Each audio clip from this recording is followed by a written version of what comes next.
Pronto. Obrigada, Irã, mais uma vez, fica à vontade. Bom dia, pessoal. Peço que todos deixem o áudio mudo, né?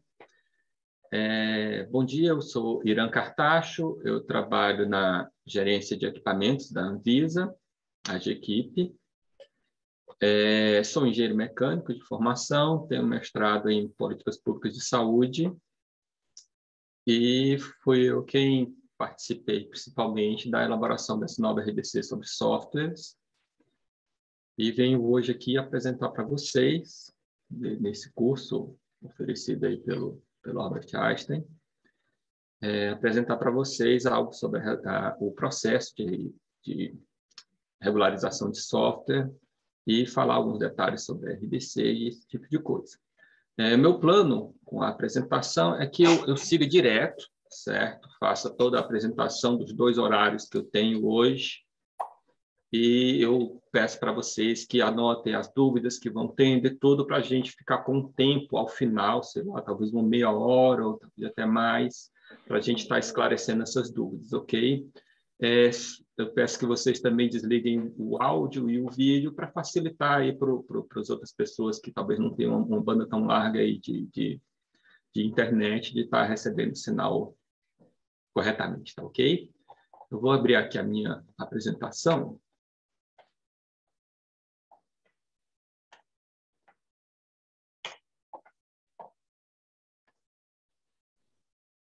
Todo mundo está vendo? Bárbara? Sim. Ótimo. Bom, como eu disse, eu trabalho na gerência de tecnologia em equipamentos, a GEQIP, que é subordinada à Gerência Geral de Tecnologia de Produtos para a Saúde, a GGTPS, certo?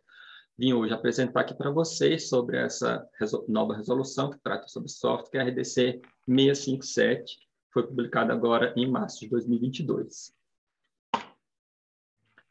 Bom, antes de mais nada, quero deixar claro para vocês que a participação da Anvisa nessas apresentações, não só nessa do Albert Einstein, mas qualquer outra que vocês venham a saber, ela é a título de informação pública.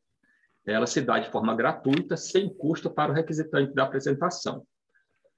Todo material que é apresentado pela Anvisa é disponibilizado de forma livre a toda a população, inclusive os que não são inscritos no curso, sendo de acesso público até mesmo a gravação da palestra nas partes que são pertinentes à apresentação feita pelos servidores da Anvisa.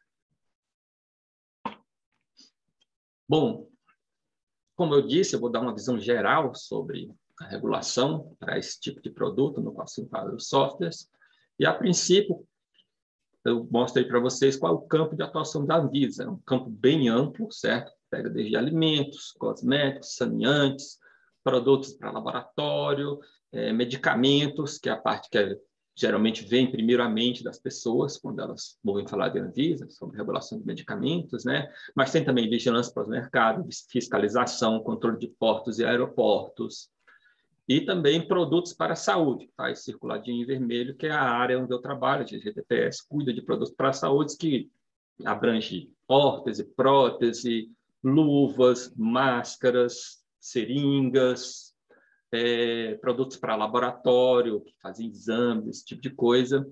Se você contar tudo isso, o cálculo geral é de que isso abrange cerca de 25% do produto interno bruto do país. Bom, e essa é a área que faz a regulação, onde está incluída os softwares como dispositivo médico, né? A GGTPS, que é a Gerência de Tecnologia de Produtos para a Saúde, dentro dela tem a Coordenação de Pesquisa Clínica em Produtos para a Saúde, a CPPRO, tem também a Gerência de Produtos Diagnósticos de Uso in Vitro, que é a GVIT, a Gerência de Tecnologia de Materiais de Uso em Saúde, a GEMAT, e a área que cuida de software, que é a Gerência de Tecnologia em Equipamentos. Bom, a Gerência de Tecnologia em Equipamentos cuida de todos esses produtos, certo? Desde uma ressonância magnética, ou um CT, passando por carrinhos de anestesia, cadeira de rodas, marca-passos, certo? Além disso, também entram como dispositivos médicos nessa área, os softwares como dispositivos médicos, que a gente vai chamar agora de SAMD, certo? Que vem da sigla em inglês, Software as Medical Device. Bom, como vocês, talvez a maioria do público aqui seja desenvolvedores de software, esteja preocupado sobre como que vai conseguir fazer a regulação do software, e talvez sejam iniciantes, sejam empresas startups, eu resolvi dar um panorama geral de como uma empresa deve proceder para fazer a regulação do seu software e poder entrar no mercado de forma correta, certo? O primeiro passo é esse que vocês veem lá em cima, certo? Que é a empresa tem que conseguir uma autorização junto à vigilância local e uma autorização junto à Anvisa. O objetivo desse passo é que o órgão público, ou seja, a sociedade, né, representada pelo órgão público, consiga identificar aquele fabricante do produto, quer seja software, quer seja um produto tradicional, certo? Essa identificação, a gente vai saber qual o endereço, quem são os responsáveis por aquela empresa, as pessoas que podem ser comunicadas, qual é a forma de fazer contato com essa empresa, por exemplo, vai ser necessário fazer um recall do produto, uma ação de campo para fazer alguma correção e tudo. Toda a identificação e a correta identificação da empresa e dos seus responsáveis é feita nessa fase, onde a empresa consegue uma autorização, uma licença junto à vigilância sanitária local e autorização de funcionamento junto à Anvisa, certo? O que rege essa autorização é a RDC 16 de 2014. Após ter conseguido essa autorização, a empresa tem que passar a se preocupar com o enquadramento do produto que ela vai fabricar ou que ela vai distribuir no mercado, certo? Esse enquadramento vai definir todo o rito que vai ser seguido, que a empresa vai ter que cumprir a seguir, certo? Para conseguir esse enquadramento, a empresa vai ter que estar vendo a resolução que é aplicável, que faz esse tipo de enquadramento, traz as regras desse tipo de enquadramento, e, em caso de dúvida, ela tem sempre a possibilidade de estar entrando em contato com a Anvisa, que vai poder estar ajudando, identificando esse produto e dizendo para a empresa, respondendo para a empresa qual é o correto enquadramento daquele produto e qual o rito que ela vai ter que seguir. Alguns produtos vão ter que, aí já seria esse terceiro passo, que está aí à esquerda, né? Vão ter que fazer uma pesquisa clínica antes de estar pensando em colocar o seu produto no mercado, certo? Essa pesquisa clínica, ela precisa, antes de mais nada, de ter uma autorização junto à Anvisa. Essa autorização, ela é regida pela RDC 548, certo? E lá vai ter todos os passos, a documentação que precisa ser apresentada, quais são os passos que tem que ser feito antes para compor o processo que vai ser apresentado para a Anvisa, certo? E, com isso, a empresa consegue uma autorização para fazer essa pesquisa e depois poder apresentar esses dados para a Anvisa num processo de regularização do produto, certo? Depois que ela consegue essa autorização para fazer essa pesquisa clínica, que eu ressalto que nem todo produto vai precisar, mas caso a empresa precise, né? Depois que ela consegue essa autorização para fazer essa pesquisa clínica, ela vai efetivamente fazer a pesquisa, né? E como é que eu faço essa pesquisa? Bom, o próprio plano de investigação clínica, que foi construído para compor o processo para pedir autorização para fazer a pesquisa, é quem vai dizer para a empresa como fazer, certo? Ou seja, todo esse processo, que muitas vezes é encarado como processo burocrático, ele tem suas etapas colocadas de forma necessária, certo?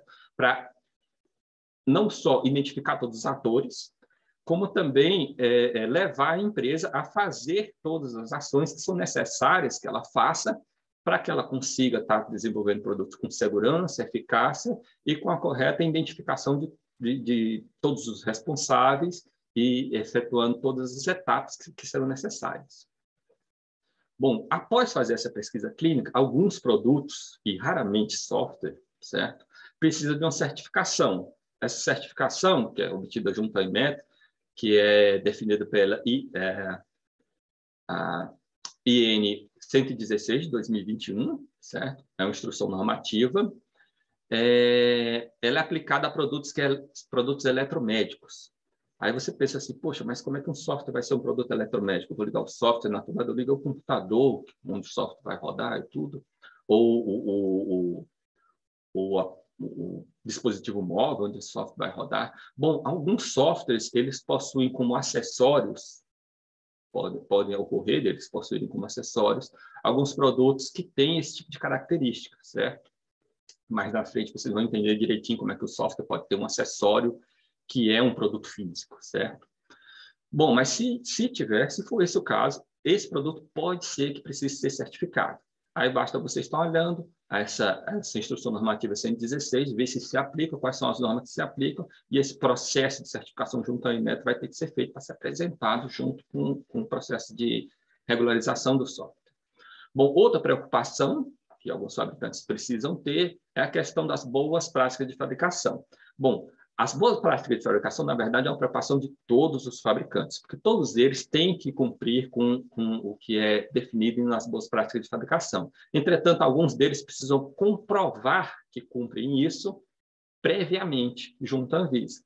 Quais são os fabricantes que precisam comprovar isso previamente? São somente aqueles que fazem os produtos que estão nas classes de risco mais altas, classes de risco 3 e 4.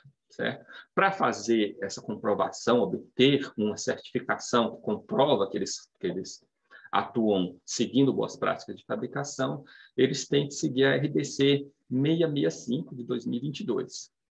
Ela é quem vai dizer qual é o rito para pedir essa certificação e tudo que tem que ser cumprido para conseguir essa certificação. Bom, após esses passos, o que é que o fabricante precisa fazer é pedir a regularização do produto dele junto à Anvisa. Bom, a regularização, o rito de regularização vai depender da classe de risco do produto, certo? Vocês podem ver aí que a regularização ela é aplicada a produtos de classe de risco 1, 2, 3 e 4. Os produtos que são 3 e 4 seguem um rito de registro. Os produtos que são classe de risco 1 e 2, eles seguem um rito de notificação. A notificação ela é regida pela RDC 40 de 2015. E o registro está descrito na própria RDC 185 de 2001. Nela que vai dizer quais são as documentações, o que tem que ser preenchido, o que tem que ser apresentado junto à Anvisa. Após conseguir essa regularização do produto, o fabricante pode finalmente fazer a comercialização do produto, certo? Todo esse ciclo que foi seguido até agora, ele constrói uma cadeia de responsabilização. Identifica cada ator responsável por aquele produto e tudo, e o que cada um fez. Isso permite que a sociedade possa estar, durante o uso daquele produto, na eventualidade de algum evento adverso, ou na eventualidade de alguma necessidade de alteração daquele produto e tudo, cada ator ele é identificado, o que foi que ele fez, o produto pode ser rastreado para se identificar onde está cada erro que possa ter ocorrido e tudo, e esse uso desse produto pode ser feito pela sociedade de uma forma relativamente segura e eficaz, ou pelo menos com o risco conhecido e podendo ser pesado se o uso daquele produto vale a pena, certo? Aí, mesmo a comercialização, na qual vocês podem observar, eu tive o cuidado de colocar cada resolução que é aplicada em cada fase. Mesmo a comercialização, a sociedade ainda fica de olho naquele produto, ou seja, a comercialização é feita também de acordo com o código o Código de Proteção do Consumidor, né? E aí a pessoa que vai fazer a comercialização daquele produto tem que seguir também o Código de Defesa do Consumidor. Bom, durante a comercialização, o contato do fabricante com a Anvisa, ele não cessa, ou seja, ainda há a atuação da tecnovigilância, segundo a RDC 67/2009, onde qualquer evento adverso, qualquer coisa que ocorra com esse produto tem que ser comunicado para a Anvisa e segue os ritos que estão descritos nessa RDC 67, de forma que possa haver um controle do uso daquele produto em meio à sociedade. Bom, agora sobre a resolução de dispositivos médicos, porque todo software como dispositivo médico é, antes de mais nada, um dispositivo médico. A resolução é 185 de 2001, é a resolução de entrada do produto, certo? Ou seja, a primeira resolução que o fabricante de dispositivo médico, quer seja tradicional, quer seja software, que ele precisa conhecer é essa resolução, 185 de 2001, certo? Ela define o que é produto médico. Produto para a saúde, tal como equipamento, aparelho, material, artigo ou sistema de uso ou aplicação médica, odontológica ou laboratorial destinada à prevenção, diagnóstico, tratamento, reabilitação ou anticoncepção, que não utiliza meio farmacológico, imunológico ou metabólico para realizar sua principal função. Nisso, ela diferencia o produto como um produto médico de um medicamento ou algo assim, né? Para realizar sua principal função em seres humanos, podendo, entretanto, se auxiliar em suas funções por tais meios. Bom, isso basicamente engloba todos os dispositivos médicos, inclusive os softwares. Bom, e onde entra a resolução 657, que é a resolução de softwares, nesse quadro, né? Ela é subsidiária à resolução 185, ou qualquer atualização que ela venha a sofrer, certo? Por que foi decidido que ela seria subsidiária? Software como dispositivo médico, ele é, antes de mais nada, um dispositivo médico, e ele enseja riscos equivalentes ao de dispositivos médicos tradicionais. O que pode ocorrer com o tempo, no caso da atuação regulatória de um produto, se você separa as regulações de um produto do outro? Essas regulações, com o tempo, elas vão se diferenciando, e as exigências delas vão ficando bastante diferentes, certo?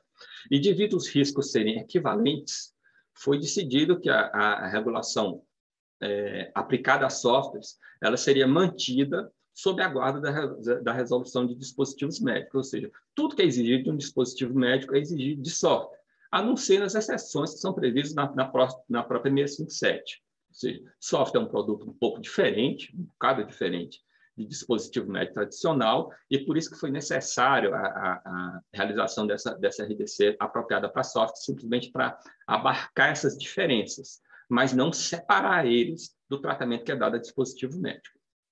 Bom, o que ela faz? Ela regulamenta aspectos típicos de software, como dispositivo médico, ou seja, aquelas questões na qual ele é diferente demais para ser tratada por essa resolução, que é de 2001, ou seja, tem uma diferença aí de mais de 20 anos entre uma e outra, e o mercado em 2001, ele não possuía muitos softwares como dispositivo médico sendo comercializados, distribuídos para a população, né? Hoje em dia, a situação já é completamente diferente.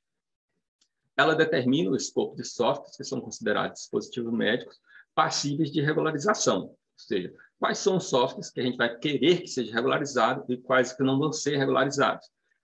Existe um motivo para isso, uma questão de avaliação de risco que eles oferecem para a população, que a gente vai ver daqui a pouco, certo? Os softwares sujeitos a regime de vigilância sanitária são aqueles destinados à prevenção, diagnóstico, tratamento, reabilitação ou anticoncepção de seres humanos. Ou seja, é a mesma definição que a gente viu anteriormente na 185. Bom, e quais são os objetivos? Delimitar, clarificar o campo de aplicação, ou seja, software que se enquadra naquela definição da 185 de produtos médicos, né? Clarificar requisitos de pré-mercado para regularização de software como dispositivo médico, ou seja, as empresas de software elas atuam de uma forma diferente, o produto ele é diferente, e era necessário clarificar como exatamente esses pré-requisitos que eram definidos na 185 se aplicavam a softwares.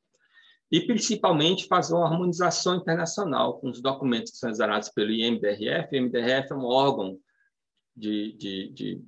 onde as agências reguladoras do mundo todo elas acertam como que elas vão tratar diversos dispositivos, certo?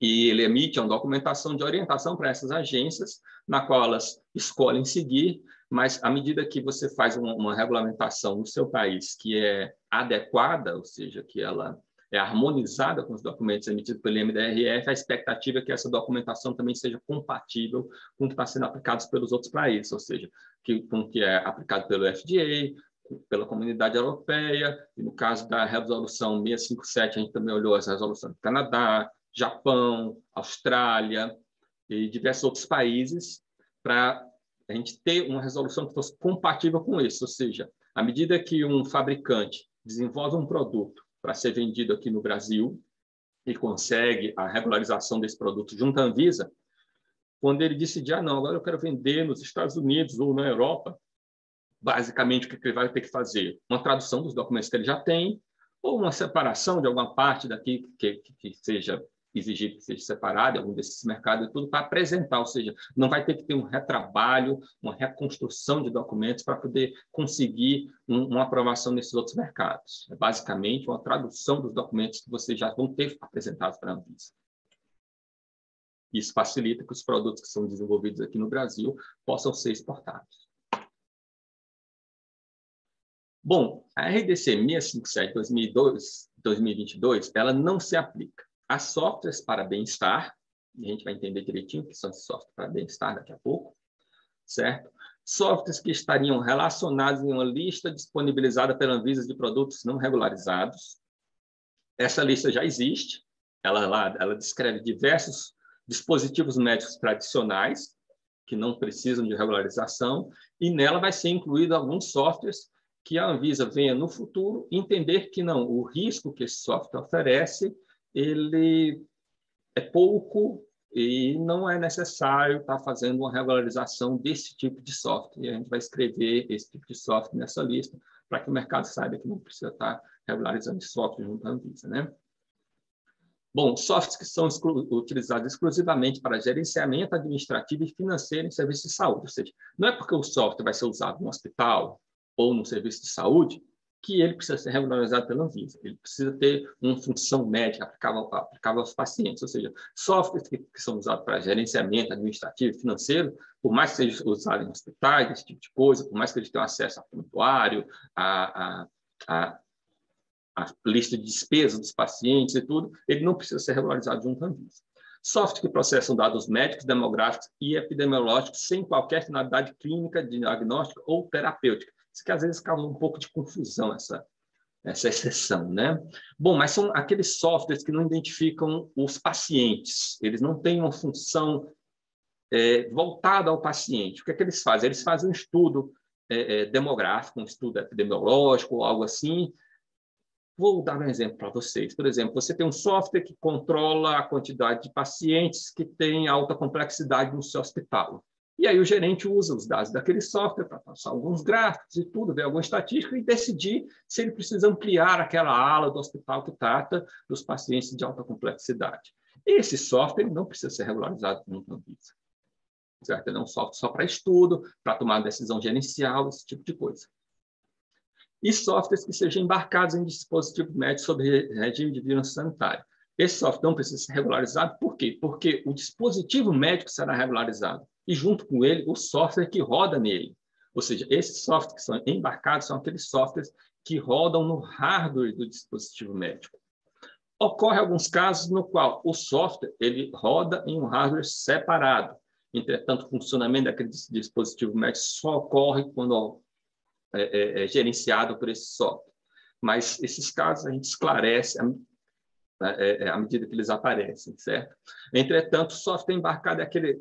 A definição mais simples para entendimento seria que o software embarcado é aquele que roda no hardware do dispositivo médico. Esse software ele vai ser regularizado junto com o dispositivo médico. Não há necessidade de estar regularizando ele separadamente.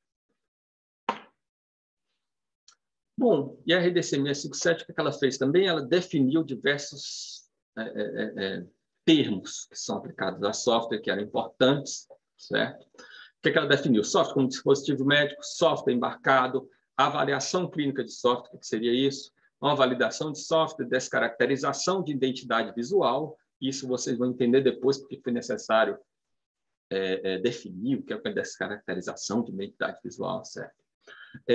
Uma compatibilidade, interoperabilidade, cibersegurança, todos esses termos que são usados tipicamente na área de software e que foi necessário que a RDC trouxesse a definição deles, para que a gente pudesse conversar com o mercado, sabendo o que cada um estava falando quando aplicasse aquele termo.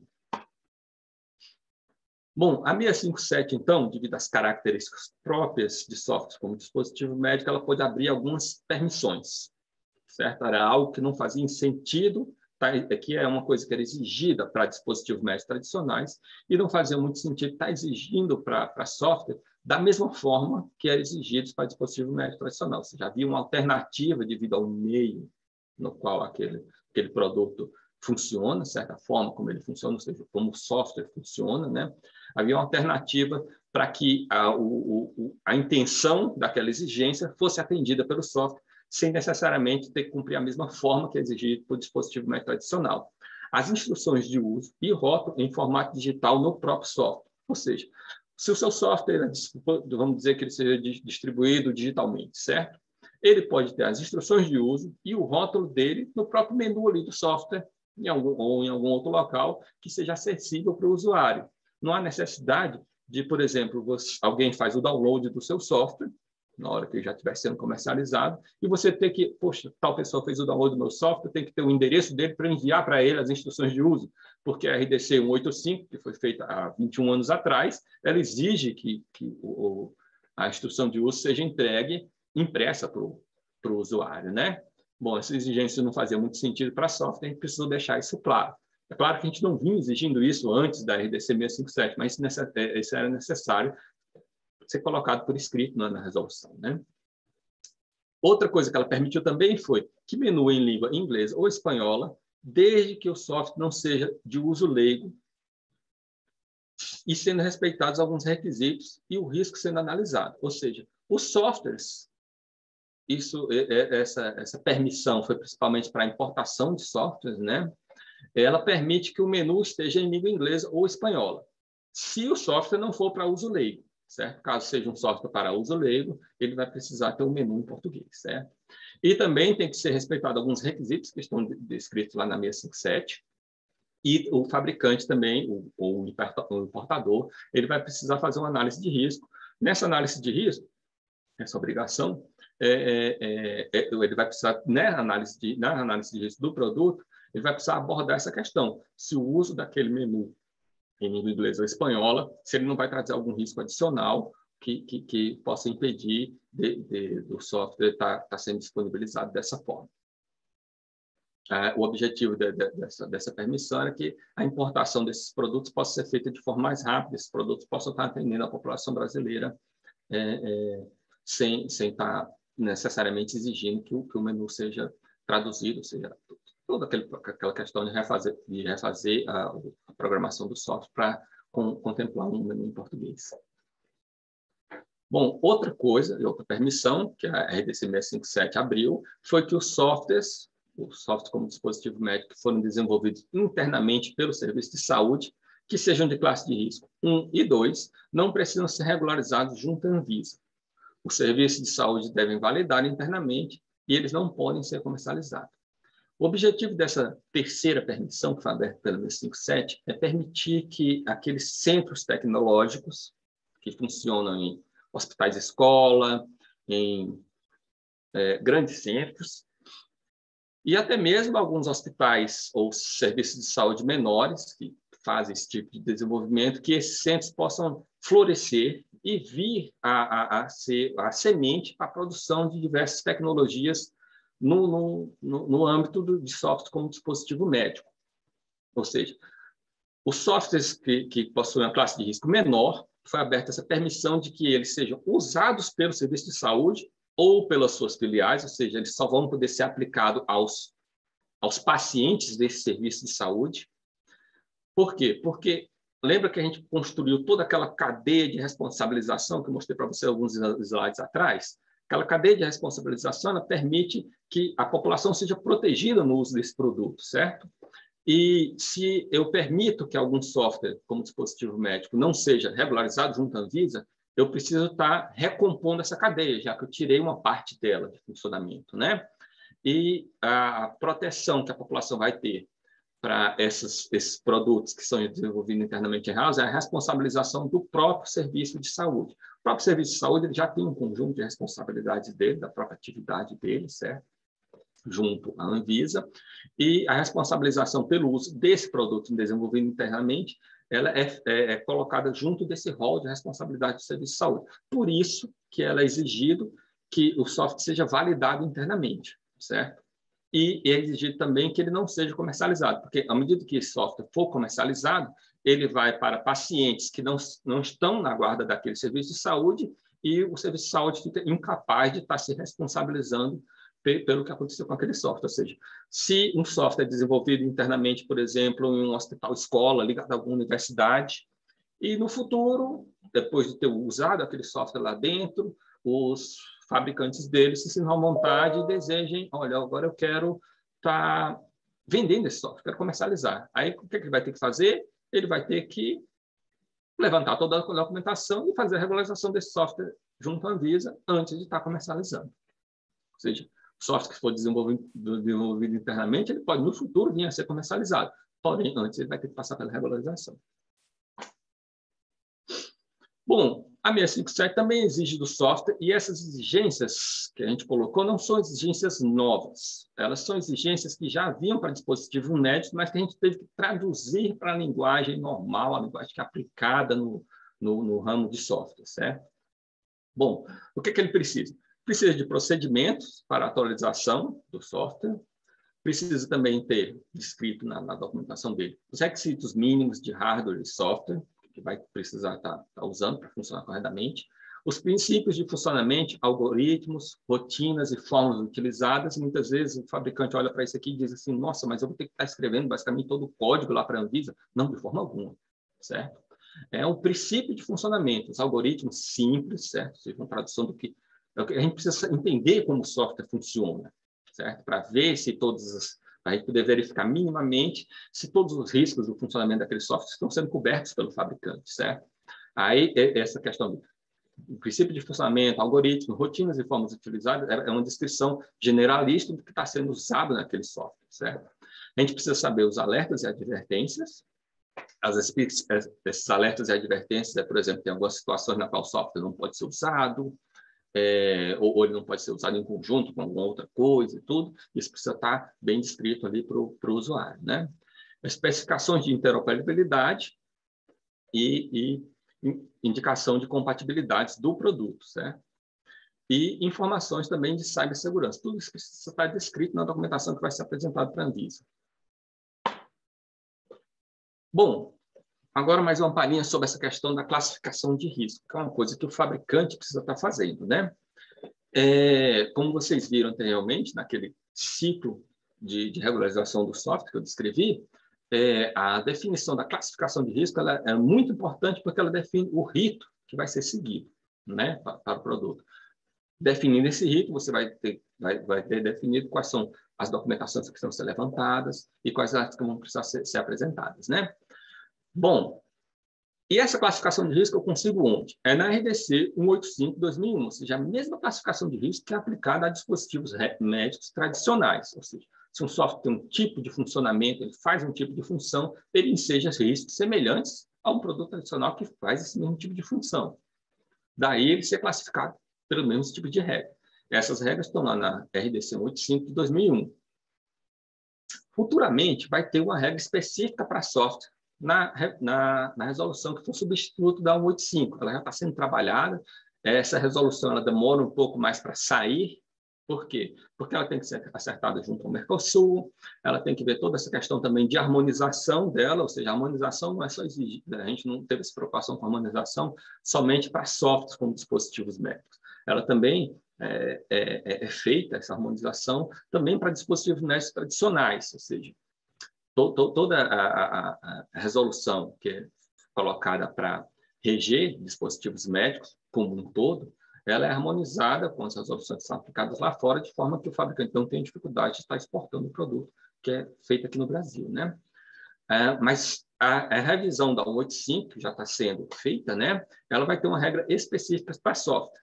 Aí você fica preocupado, nossa, mas se eu vou regularizar meu software agora e depois a regra vai mudar, eu vou precisar fazer alguma coisa? Não, essa regra específica, ela está sendo feita de forma que ela seja completamente compatível com o passivo de softwares que já estão regularizados, certo? E tanto que, quando essa revisão da 185 sair, a RDC 657 vai continuar válida, ou seja, a substituta da 185 não vai abordar todos os pontos específicos para software. A RDC 657 vai continuar válida, trazendo os pontos e as exceções específicas para software como dispositivo médico. Dentro da 185 está definidas as classes de risco 1 e 2, que a regularização ocorre por notificação, e o regime de notificação é descrito na RDC 40 de 2015. Ou seja, você olhou na 185, viu qual é a classe de risco do seu produto, ela é a classe de risco mais baixa e tudo, vou ter que regularizar qual é a RDC que eu vou ler para saber qual é a documentação, a RDC 40 de 2015. As classes de risco mais altas, as 3 e 4, a regularização se dá por registro, certo? Se a regularização por registro, vocês já sabem, naquele círculo que eu mostrei para vocês antes, que eu vou precisar de uma certificação de boas práticas de fabricação, e mais algumas outras documentações, certo? Mas esse regime de registro está descrito na própria RDC 185 de 2001. Bom, e quais são as regras? Essas regras que eu estou falando, na qual elas vão definir quais são as classes de risco. Bom, as regras mais comuns em que os softwares se enquadram, que estão lá nas regras que estão descritas lá na 185, certo? Bom, primeiro, acima de tudo, é qualquer regra, caso o software faça função ou influencie um equipamento que se enquadre nessa regra. Ou seja, software pode ter classe de risco 1, 2, 3 e até 4. Certo? Desde que ele vá influenciar ou fazer a função de algum equipamento que esteja enquadrado na regra que faz com que ele tenha essa classe de risco, certo? Mas, normalmente, os softwares eles acabam sendo enquadrados na regra 10, que são softwares que fazem ou ajudam no diagnóstico e monitoramento. Eu coloquei essa palavra ou ajudam, porque é uma dúvida que fabricantes de softwares têm muito, certo? Não, mas meu software ele não faz o diagnóstico. Ele simplesmente sugere lá para o médico, esse paciente, vamos dizer que seja um software que faça um diagnóstico de hanseníase. Né? Esse paciente pode ter hanseníase. Faça o exame para confirmar. Esse pode ter hanseníase já é o suficiente para dizer que o software ajuda no diagnóstico e levar ele a ser enquadrado na regra 10, aí ele vai ter classe de risco 1 ou 2 ou 3, dependendo da gravidade da doença, da ação imediata para o resultado de saúde do paciente, certo? Bom, também a regra 9, uma regra comum na qual os softwares costumam ser enquadrados, certo? Que são os softwares que fazem ou ajudam o tratamento.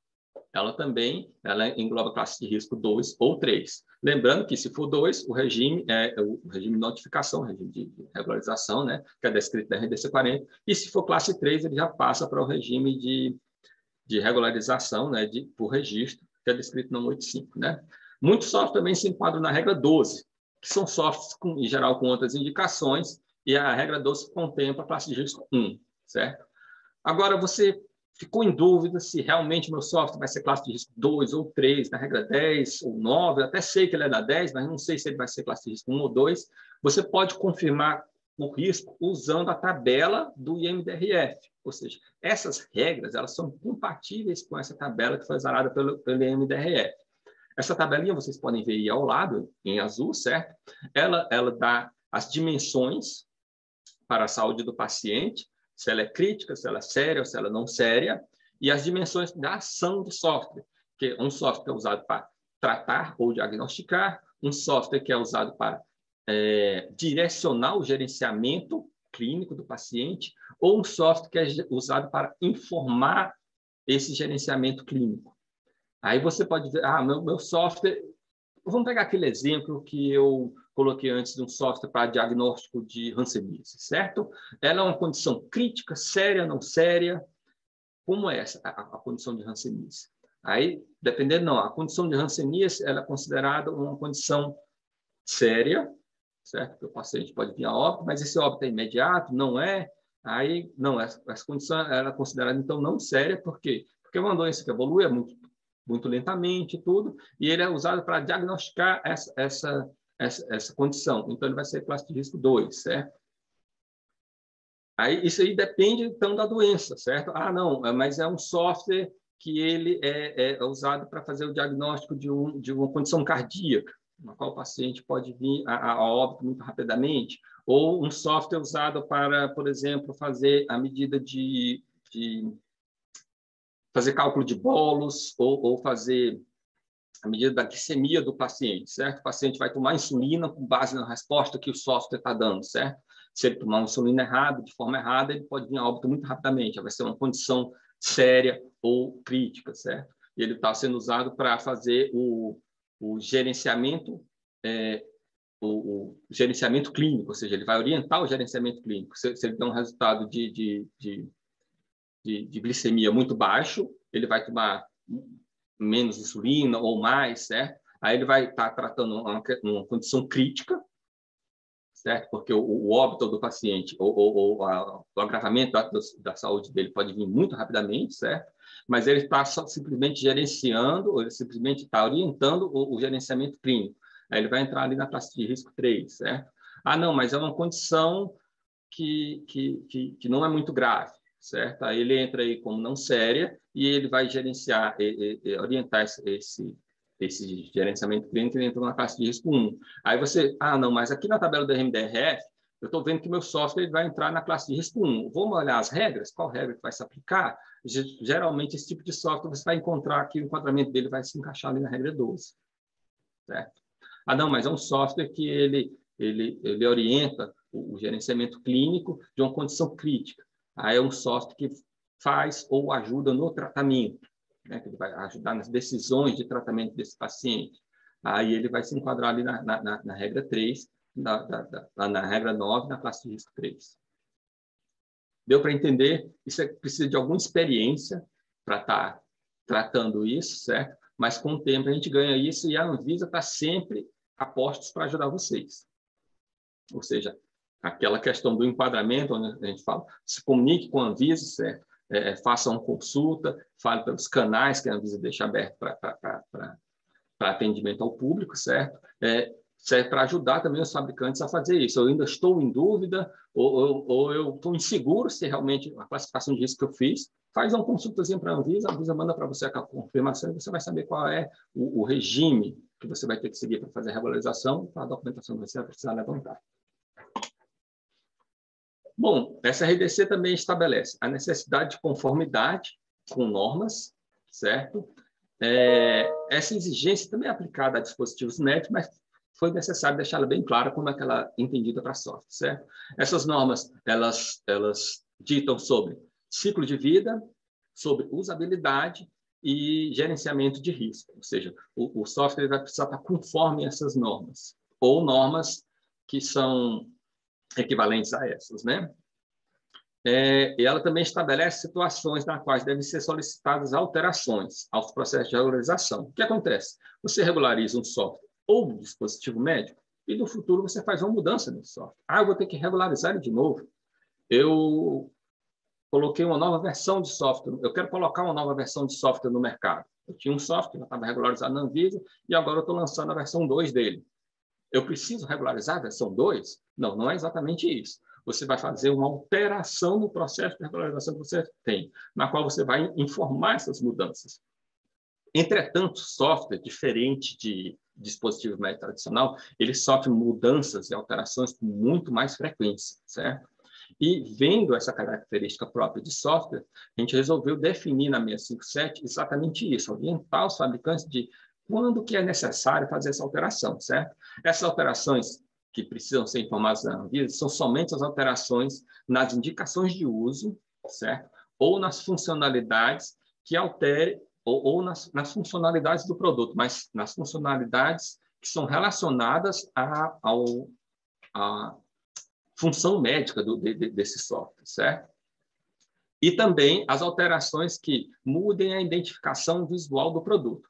Lembram daquele termo que foi definido, a alteração na identificação visual do produto? Foi necessário definir aquilo por conta dessa exigência.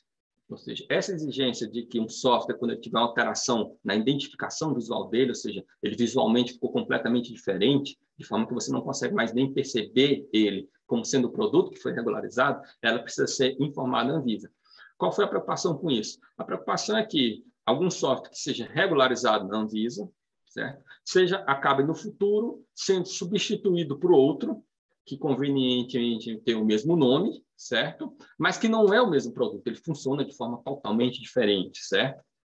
Aí, a identificação desse produto, isso não ocorre com dispositivos médicos tradicionais, porque o produto é físico, a gente vê ele, né? Mas o software, ele pode ter a sua identidade completamente modificada e ser o mesmo produto, e aí o fabricante vai informar para a gente, o meu software agora ele está com essa aparência, certo? Às vezes você vai entender que aquele software, a partir daquela data, se a gente for numa unidade de saúde e ver esse software sendo utilizado, a gente sabe que é uma versão nova e é aquela que está registrada na Anvisa.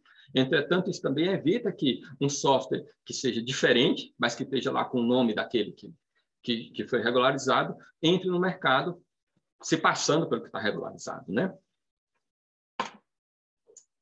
Bom, o software também tem que atender os requisitos essenciais de segurança e eficácia. E além do que está descrito na RDC 456, que é aplicada a todos os dispositivos médicos, e que softwares também tem que seguir, certo? A gente resolveu clarificar esses termos que são, na verdade, interpretações para software do que já é exigido para dispositivos médicos tradicionais, né? Ou seja, eles precisam estar prevendo uma interação negativa entre o software e o ambiente de tecnologia da informação, não está inserido, né? Devem ser concebidos de modo a garantir a repetibilidade, confiabilidade e o desempenho do produto. Ele deve ser fabricado de acordo com o estado atual de conhecimentos, incluída a segurança das informações. Ou seja, o software, na hora que você vai desenvolver, o fabricante tem que estar atento para ver como é que o mercado fabrica aquele tipo de produto, como é que ele desenvolve aquele tipo de software atualmente, né? E fabricar o produto dele de forma que ele tenha uma qualidade que seja equivalente ao que já está sendo feito no mercado. Minimamente isso, né? Software que seja utilizado em conjunto com plataforma móvel deve ser concebido e fabricado de forma compatível, incluindo fatores externos, ou seja, o software vai ser usado num dispositivo móvel, como, por exemplo, um celular. Digamos que algum fabricante queira, por exemplo, um software para visualizações de imagem médica, certo? Aí ele tem que prever que aquele celular ele não vai estar sendo usado dentro de uma sala com a luminosidade controlada, ele pode estar numa sala na qual está mais clara, mais escura, e o software tem que prever isso, certo? Ou seja, quando vai desenvolver um software para funcionar em plataformas móveis, o fabricante de software também tem que prever essas questões, de que a plataforma móvel geralmente tem uma tela menor, pode não ter a mesma resolução, ela está exposta a questões de luminosidade do ambiente, de uso e esse tipo de coisa. Certo? E também os requisitos mínimos de hardware e cibersegurança. Bom, a documentação exigida. A gente pede também que, na documentação do software, quando vai ser registrado, aí é um panorama geral, mas os detalhes disso estão realmente nas resoluções, certo? Você vai ter que descrever para a Anvisa a indicação de uso, certo? A finalidade de uso do produto, a descrição do software, as características gerais dele, ambiente de operação, os princípios de funcionamento, como a gente já viu anteriormente, né? A arquitetura do software, a plataforma operacional, público-alvo, compatibilidade e interoperabilidade com outros produtos médicos, incluindo outros softwares. Né?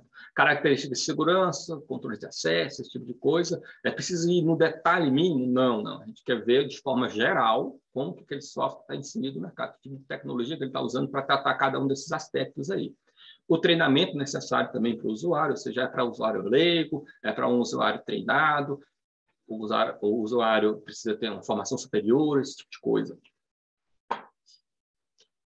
Dentro da documentação exigida, ainda os requisitos de infraestrutura, certo? Os testes de verificação, a gente quer saber todos os relatórios de teste, não, a gente quer saber quais foram os testes feitos, se o produto teve sucesso ou falha, né, naquela questão, quais foram as anomalias e bugs que restaram. Isso também é um erro comum de fabricantes de software. Todo software tem anomalia e bug, certo? Ou seja, isso precisa estar informado no processo. Nessas condições, o meu software falha. Isso não quer dizer que o software está indo para o mercado com defeito. Ele está indo com um aviso de não ser usado naquelas condições. Né? Precisa também do gerenciamento de risco desse produto, as advertências e precauções e eventos adversos que tenham sido observados no uso daquele software, né? E as normas e técnicas utilizadas no desenvolvimento, versões de manual, projeto de software, esse tipo de coisa. Além daquelas normas que já são exigidas para o software estar cumprindo, certo? Porque é outra norma que foi usada no desenvolvimento desse software. Além disso, tem uma questão especial para softwares que usam inteligência artificial. E a preocupação da Anvisa é somente o software que usa inteligência artificial para atingir o propósito médico ou para auxiliar o software a atingir esse propósito. Ou seja, se a inteligência artificial é usada para identificar o usuário ou esse tipo de coisa, isso não está relacionado ao uso médico do produto, não há necessidade de estar informando para a Anvisa essas questões que eu vou dizer para vocês agora, certo? Ou seja, o software que usa a inteligência artificial para atingir o seu propósito médico, a gente também quer saber dele. É a descrição das bases de informações usadas para a atividade de aprendizado, treinamento, verificação e etc. Ou seja, a gente quer saber a quantidade de dados, a origem dessas bases de dados e a descrição desses dados. É uma descrição geral da base de dados. Não precisa descer em detalhe, né? E a gente quer também um relatório contendo um racional que justifique aquela técnica de... existem diversas técnicas de inteligência artificial diferentes, né? A gente precisa saber uma justificativa de por que foi escolhido tal técnica, como é que ela é aplicável para aquela função médica daquele software, né? O tamanho das bases utilizadas e um histórico desse treinamento. O treinamento se procedeu dessa forma, depois a gente fez a verificação com essa e essa base, que são desse tamanho, e a gente precisa saber, por exemplo, uma justificativa de mas minha base tem 200 entradas para treinamento de IA e a base de verificação foi feita com 500 entradas. Por que foi escolhido 200? Por que foi escolhido 500 entradas para fazer esse treinamento dessa inteligência artificial do software? Precisa de um justificativo, um cálculo que demonstre que aquele tamanho de base ela vai ser apropriada para que a IA ela consiga uma convergência, né, no treinamento dela e que aquilo ali seja estatisticamente significante para o produto, né? Bom, dentro da documentação exigida, ainda tem a questão da verificação, validação ou análise clínica. Lembra que eu falei lá no começo que alguns softwares vão precisar de análise clínica? Bom, a gente descobre agora por que alguns precisam, né? E em qual caso que eles não vai ser necessário. Bom, qual que você deve fazer? Eu vou precisar verificar, vou precisar validar, vou precisar fazer uma análise clínica do meu software para apresentar a Anvisa na hora da regularização, né? Bom, se a indicação de uso do seu produto for uma indicação consolidada no mercado, você vai precisar fazer ou uma verificação ou uma validação. Qual que eu preciso fazer, né? A verificação é quando o resultado independe do uso. Vou dar um exemplo. Por exemplo, um software que faça um cálculo de bolos do paciente. Ou seja, esse cálculo é um cálculo batido, você tem uma entrada, ele sai um resultado, certo? E para isso, para comprovar que o software tem uma repetibilidade, que foi uma das coisas que a gente já viu que é exigida, né? O que eu preciso fazer é uma verificação, ou seja, verifique se realmente com a entrada que está sendo dado, se ele consegue identificar que a entrada está errada, que a entrada está fora da faixa que deve ser usada, esse tipo de coisa. E uma simples verificação consegue me dizer se aquele software realmente funciona e consegue repetir sempre o resultado, né? Bom, e uma validação?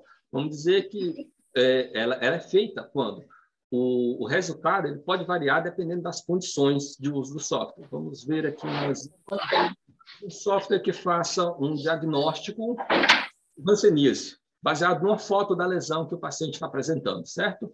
Essa foto, ela depende das condições de uso, ou seja, se o usuário lá na hora tirou a foto de forma mais inclinada para o lado ou para um outro, ou se a luminosidade no ambiente não estava muito boa, estava claro demais, escuro, ou esse tipo de coisa, certo? Ou seja, o resultado que o software dá, ele vai variar dependendo das condições de uso. Para isso, eu vou precisar fazer uma validação, uma validação do software. Eu vou precisar colocar ele em condições reais de uso e ver se ele vai demonstrar uma consistência. Ou seja, se o software vai identificar que aquela foto está ruim, que ela não serve para fazer o diagnóstico, ou se ele vai identificar, não, esse conjunto de fotos agora que você tirou, ele está bom, com ele eu consigo fazer o diagnóstico. E se esse diagnóstico realmente vai ter aquela repetibilidade, ou seja, ele realmente está fazendo aquela função que foi vista na hora do desenvolvimento de fazer, né, a identificação correta do diagnóstico a que ele se propõe.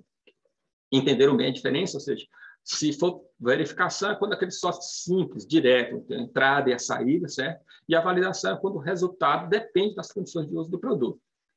Tudo isso seria para uma indicação de uso que já é consolidada no mercado, certo? E um produto inovador? O produto inovador precisa apresentar uma análise clínica. Essa análise clínica ela é descrita conforme a RDC 548, e as normas de pesquisa clínica, são normas em gerais aplicadas à pesquisa clínica, né? O produto inovador ele pode ser inovador na tecnologia, na finalidade de uso e na forma de funcionamento, ou seja, mesmo que seja um produto que tem uma aplicação já consolidada no mercado, ou seja, um produto que faça algo, já tem softwares que são registrados, mas ele funciona de uma forma diferente, vamos dizer, não, mas agora eu estou utilizando inteligência artificial para fazer aquela mesma função, certo? Mas a inteligência artificial nunca foi usada para fazer esse tipo de coisa. Então, você vai precisar fazer uma análise clínica para ver se realmente aquilo ali funciona. Análise clínica é o quê? É você testar em pacientes, ver todos os resultados que o software trouxe, comparar com a tecnologia que já é usada no mercado para fazer aquele tipo de função. Pode ser um dispositivo médico tradicional que já faz aquela função, certo? E ver que realmente o seu resultado é igual ou superior àquilo que já está sendo feito. Se for inferior, não, o software vai servir como adjuvante para aquele tipo de prática, ou seja, ele vai indicar que você tem que fazer aquele teste já tradicional do mercado. Isso também já pode ajudar para fazer uma triagem, esse tipo de coisa, mas também ajuda você a definir qual é a indicação de uso do seu produto, uma boa análise clínica, certo? Bom, eu entendo que vocês podem estar com dúvida com relação a isso, mas ao final da apresentação a gente esclarece as eventuais dúvidas que tem, certo? Bom, a RDC 657 também reafirma uma proibição. Coloquei aqui bem claro que é uma reafirmação de proibição, mas que ela precisou ser colocada claramente para software, porque para software ela é um pouco diferente, mas isso é válido para todo dispositivo médico, certo?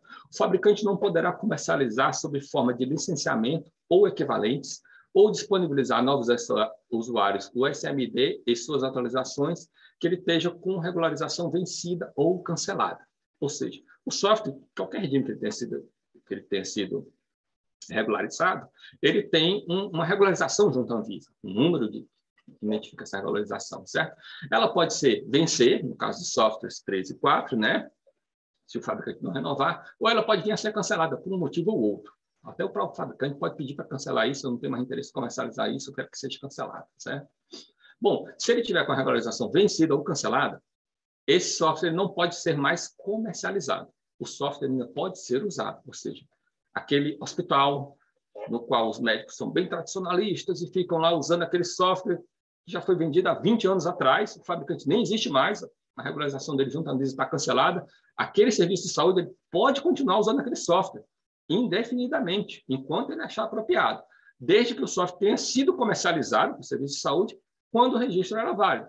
O mesmo é aplicado para dispositivos médicos tradicionais, ou seja, se um hospital possui um raio-x muito antigo e que ele usa e que é apropriado para a função dele, certo? Ele pode continuar usando enquanto a vida útil daquele produto ela estiver válida, ou seja, enquanto ele der uma boa manutenção naquele produto. Mesmo que o fabricante tenha cancelado o registro, aquele produto não seja mais comercializado, certo? Para software, precisou ficar claro por quê? Porque o software, depois de vencido, certo? Ou depois de vendido, ele pode continuar com comercialização contínua, por exemplo, aqueles softwares que são licenciados. Todo ano você paga a assinatura daquele software para continuar usando, certo? À medida que o fabricante, que a regularização daquele produto vence ou ela é cancelada, esse tipo de comercialização não pode ocorrer mais, certo? Ou seja, você não pode estar mais vendendo novas licenças para aquele produto, certo?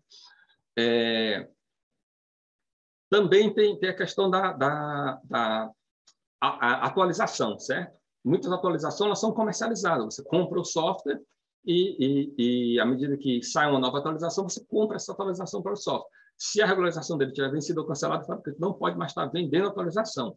Na verdade, ele não pode nem atualizar o software gratuitamente.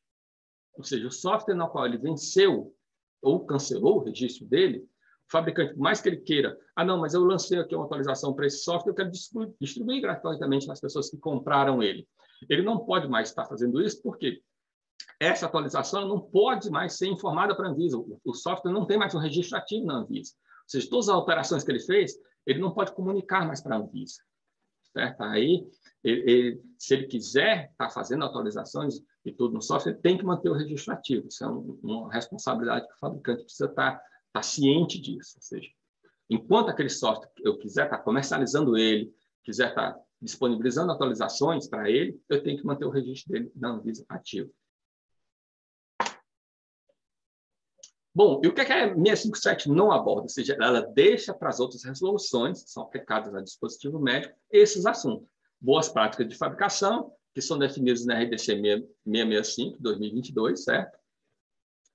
O enquadramento e risco sanitário, que é definido na 185, ou seja, todo enquadramento e o risco sanitário do produto é definido as regras que define os regimes de regularização, são já definidos na 85, são as mesmas regras que são aplicadas aos dispositivos médicos tradicionais, certo?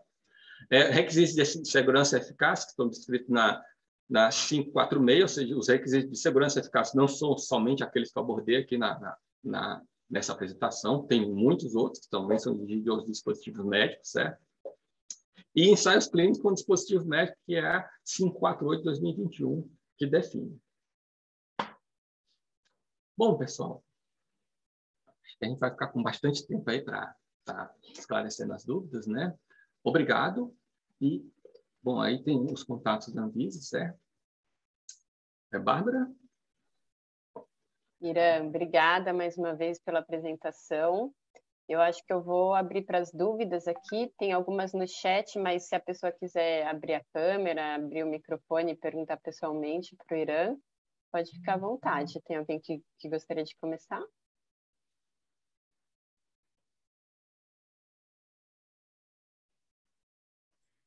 Oi, tudo bem? Olá.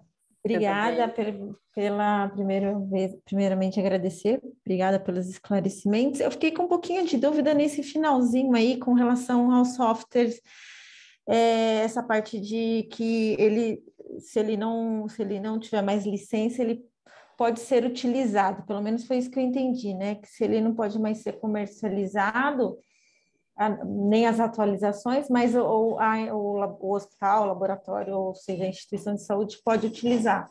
Mas aí como que a gente vai garantir que ele não fica obsoleto para o mercado ou ele não está sendo utilizado de maneira indevida?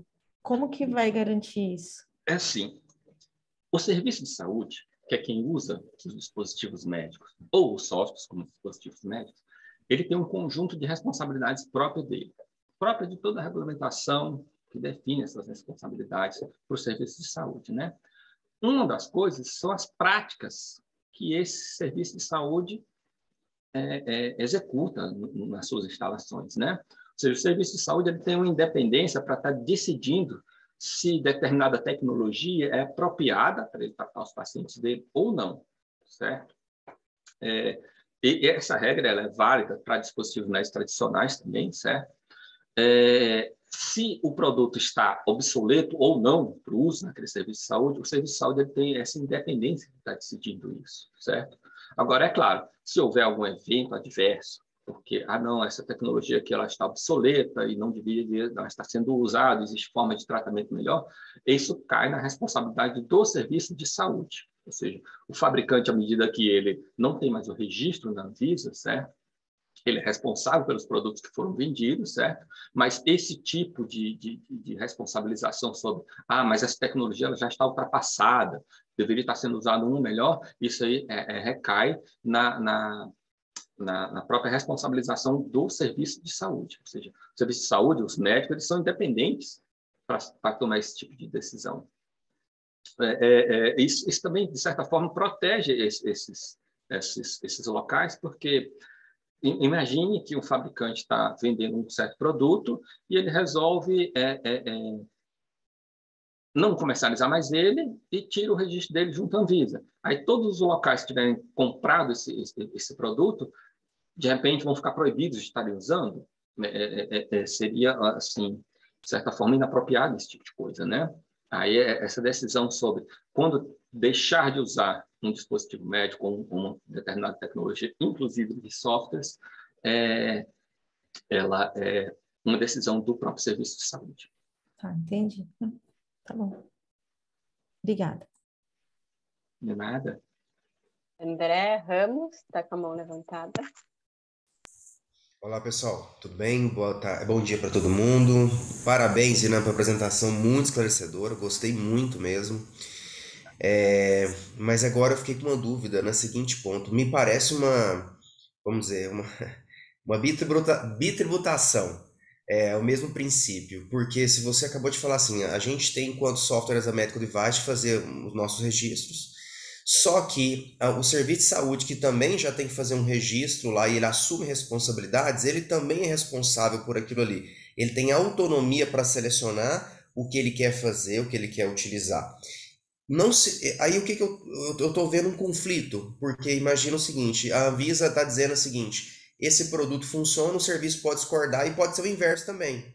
A Anvisa pode estar falando que esse produto está inadequado, mas o serviço, na autonomia que ele tem enquanto prestador de serviço, olha, eu quero utilizar esse serviço desse modo porque eu não confio, por exemplo, na forma como a Anvisa colocou. Como é que fica isso? De que no final do dia o serviço de saúde tem autonomia de verdade para tomar a decisão que ele quiser ou não? Porque ficou confuso para mim isso. André, ótima pergunta sua. Só uma dúvida que aflige não só a questão do software, mas também dispositivos médicos em geral, certo? Uma das funções daquele ciclo que eu mostrei para vocês, onde a pessoa, o fabricante, ele tira uma AF, ele tem que apresentar toda a documentação com aquelas exigências que eu coloquei para vocês, a identificar meu produto, identificar qual a função médica dele, identificar como ele funciona. Tudo isso constrói a cadeia de responsabilização daquele produto. O fabricante chega para a Anvisa e diz, eu sou responsável por esse produto nesse aspecto, sendo usado dessa e dessa forma. Ou seja, ele limita. Eu sou responsável até esse ponto. Fora disso, eu não garanto. O meu produto ele vai ser vendido, ele vai ser entregue na mão de outra pessoa. Não sou eu que vou estar usando ele, certo? Ou seja, essa outra pessoa vai usar e ela, é claro, vai ter a responsabilidade dela de estar usando aquele produto. Ela pode aplicar da forma correta, como eu orientei, como está lá registrado junto à Anvisa? Pode. Ela pode usar de forma diferente? Pode. E à medida que ela usar de forma diferente, a responsabilidade é de quem estiver usando.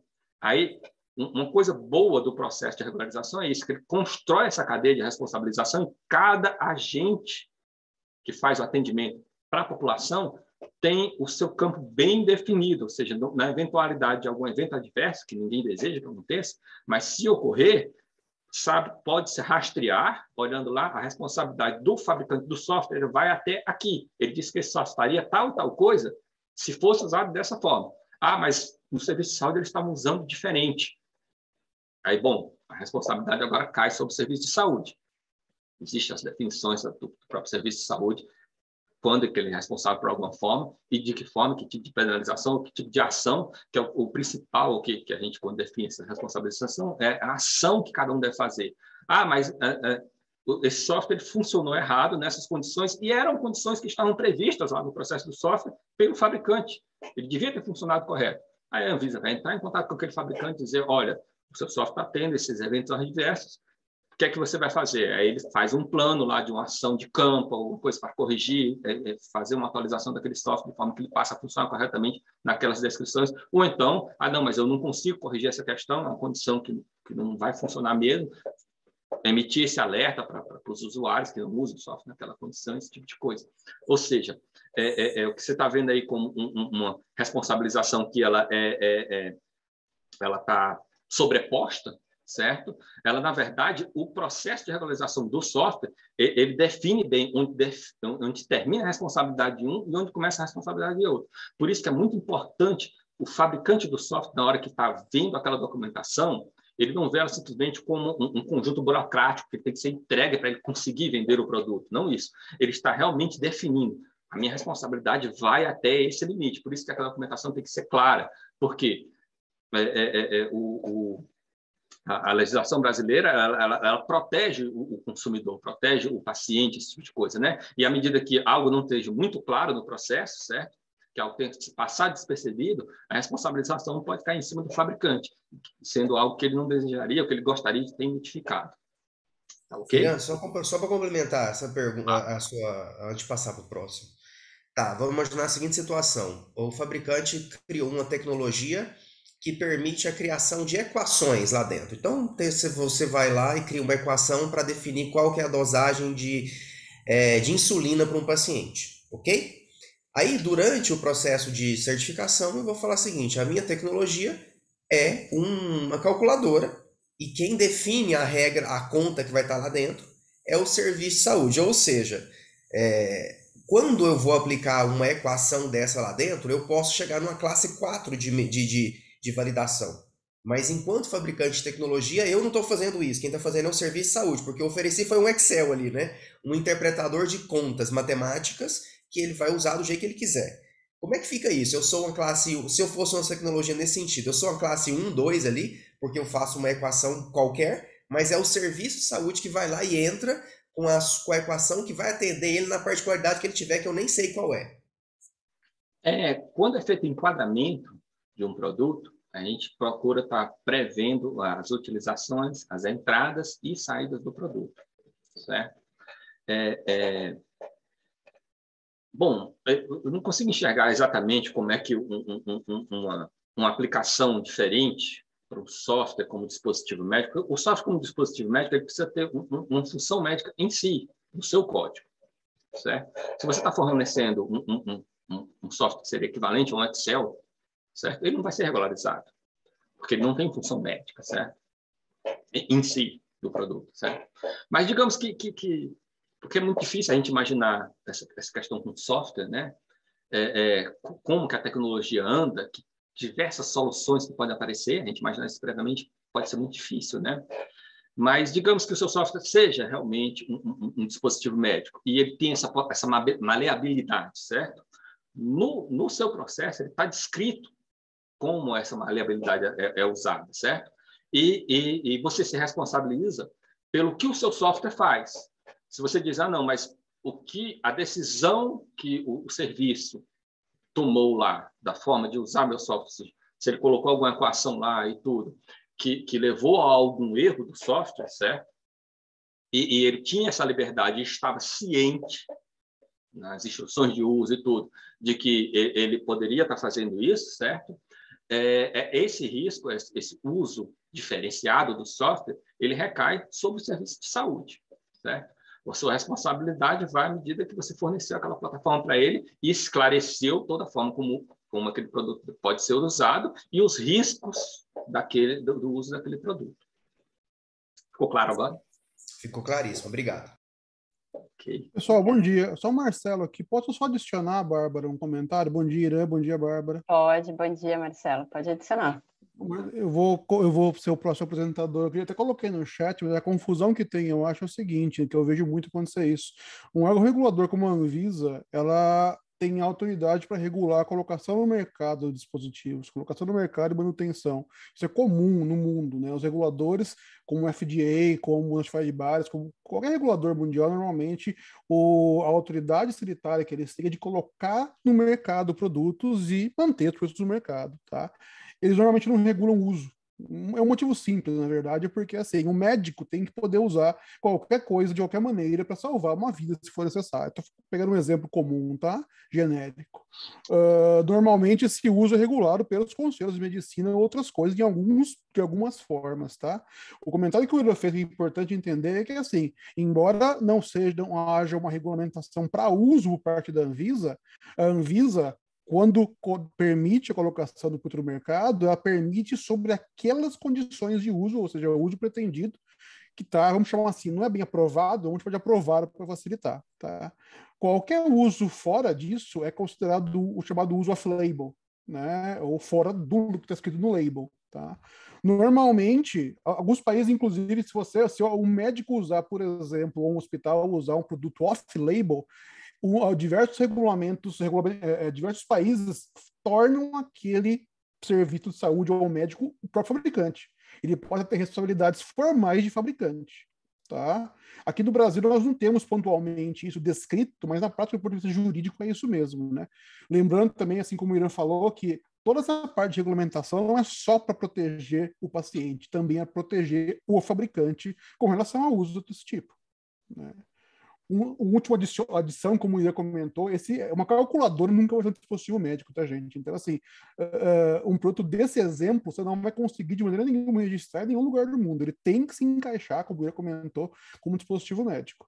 Então, assim, não dá para falar, olha, eu vou ter isso e qualquer um faz tal coisa. Isso nunca vai ser registrado no Brasil como dispositivo médico dessa maneira, nem no mundo, na verdade. Obrigado, pessoal. Obrigada, Marcelo. Eu tenho uma perguntinha aqui no chat, e aí eu vou passar para quem levantou a mão, tá? Que essa daqui veio um pouco antes. O que é considerado um software para uso leigo? Está definido na RDC? Bom, pergunta do Rafael Breves. Essa definição de uso leigo, ela está na própria regulamentação de dispositivos médicos, certo? um software para uso leigo é aquele software que você pode usar, que o próprio paciente usa, aquele profissional, aquela pessoa que não tem uma formação na área de saúde. Não é uma enfermeira, não é um terapeuta, não é um médico, esse tipo de profissional, certo? Ou seja, é um software que o próprio paciente vai usar. Vamos dizer que seja um software para medir glicemia que o paciente usa em casa, certo? Esse software, se ele tivesse indicação que o próprio paciente vai usar, ele é um software para uso leigo. Aí existem umas certas preocupações com isso, porque é um paciente que não tem uma formação na área de saúde, né? E que pode não ter um entendimento completo disso, e aí diversas responsabilidades sobre a usabilidade desse produto e tudo ficam muito mais críticas. E a análise de risco desse tipo de produto tem que estar prevendo esse tipo de coisa, e o fabricante tem que ser muito mais cuidadoso no desenvolvimento desse produto. É claro que é um produto que tem um apelo muito mais amplo, porque ele pode ser vendido para qualquer um, usado por qualquer um, né? Mas, assim, à medida que você tem você vai abarcar um mercado maior, né? Você vai ter também responsabilidades maiores. O fabricante tem que estar sempre vendo isso. Afinal, produto para a saúde é uma coisa séria, não é uma brincadeira na qual você simplesmente vendeu e pode tá agindo sem estar completamente coberto para aquela ação, né? Bom, podemos prosseguir? Perfeito. Muito obrigado pela pergunta. Fernanda, fica à vontade. Bom dia, Irã. Bom dia, Bárbara, a todos. Excelente apresentação, Irã. Eu tenho, na realidade, algumas perguntas, tá? Eu vou colocar aqui. A primeira ela é mais simples. Queria saber se, por exemplo, o software que é baixado, por exemplo, do site, ele poderia ser baixado diretamente do site do fabricante no exterior, ou é necessário que ele esteja disponível no site da empresa detentora do registro aqui no Brasil, tá? Essa é uma primeira pergunta. E aí a segunda, mais falando sobre os softwares in-house, tá? Tá bem claro que os softwares in-house não podem ser comercializados para outros serviços de saúde, mas, por exemplo, suponhamos que eu tenha um hospital menor, um serviço de saúde menor, e um outro hospital maior que tem alta tecnologia, desenvolveu um software inovador para determinada doença. Esse serviço de saúde menor, ele pode enviar os pacientes dele para esse serviço de saúde que desenvolveu o software como medical device, e nesse caso seria uma responsabilidade compartilhada entre os serviços de saúde? Bom, vamos para a sua primeira pergunta, certo? Bom. Muito obrigado por as duas perguntas, são ótimas. Bom, a regulamentação, ela não tem nenhuma previsão sobre de onde o software pode ser baixado, se isso precisa estar em um servidor no Brasil ou não, certo? E se não tem previsão, o mercado fica livre para fazer o que quiser fazer, certo? O importante é que o software, todo dispositivo médico, na verdade, certo?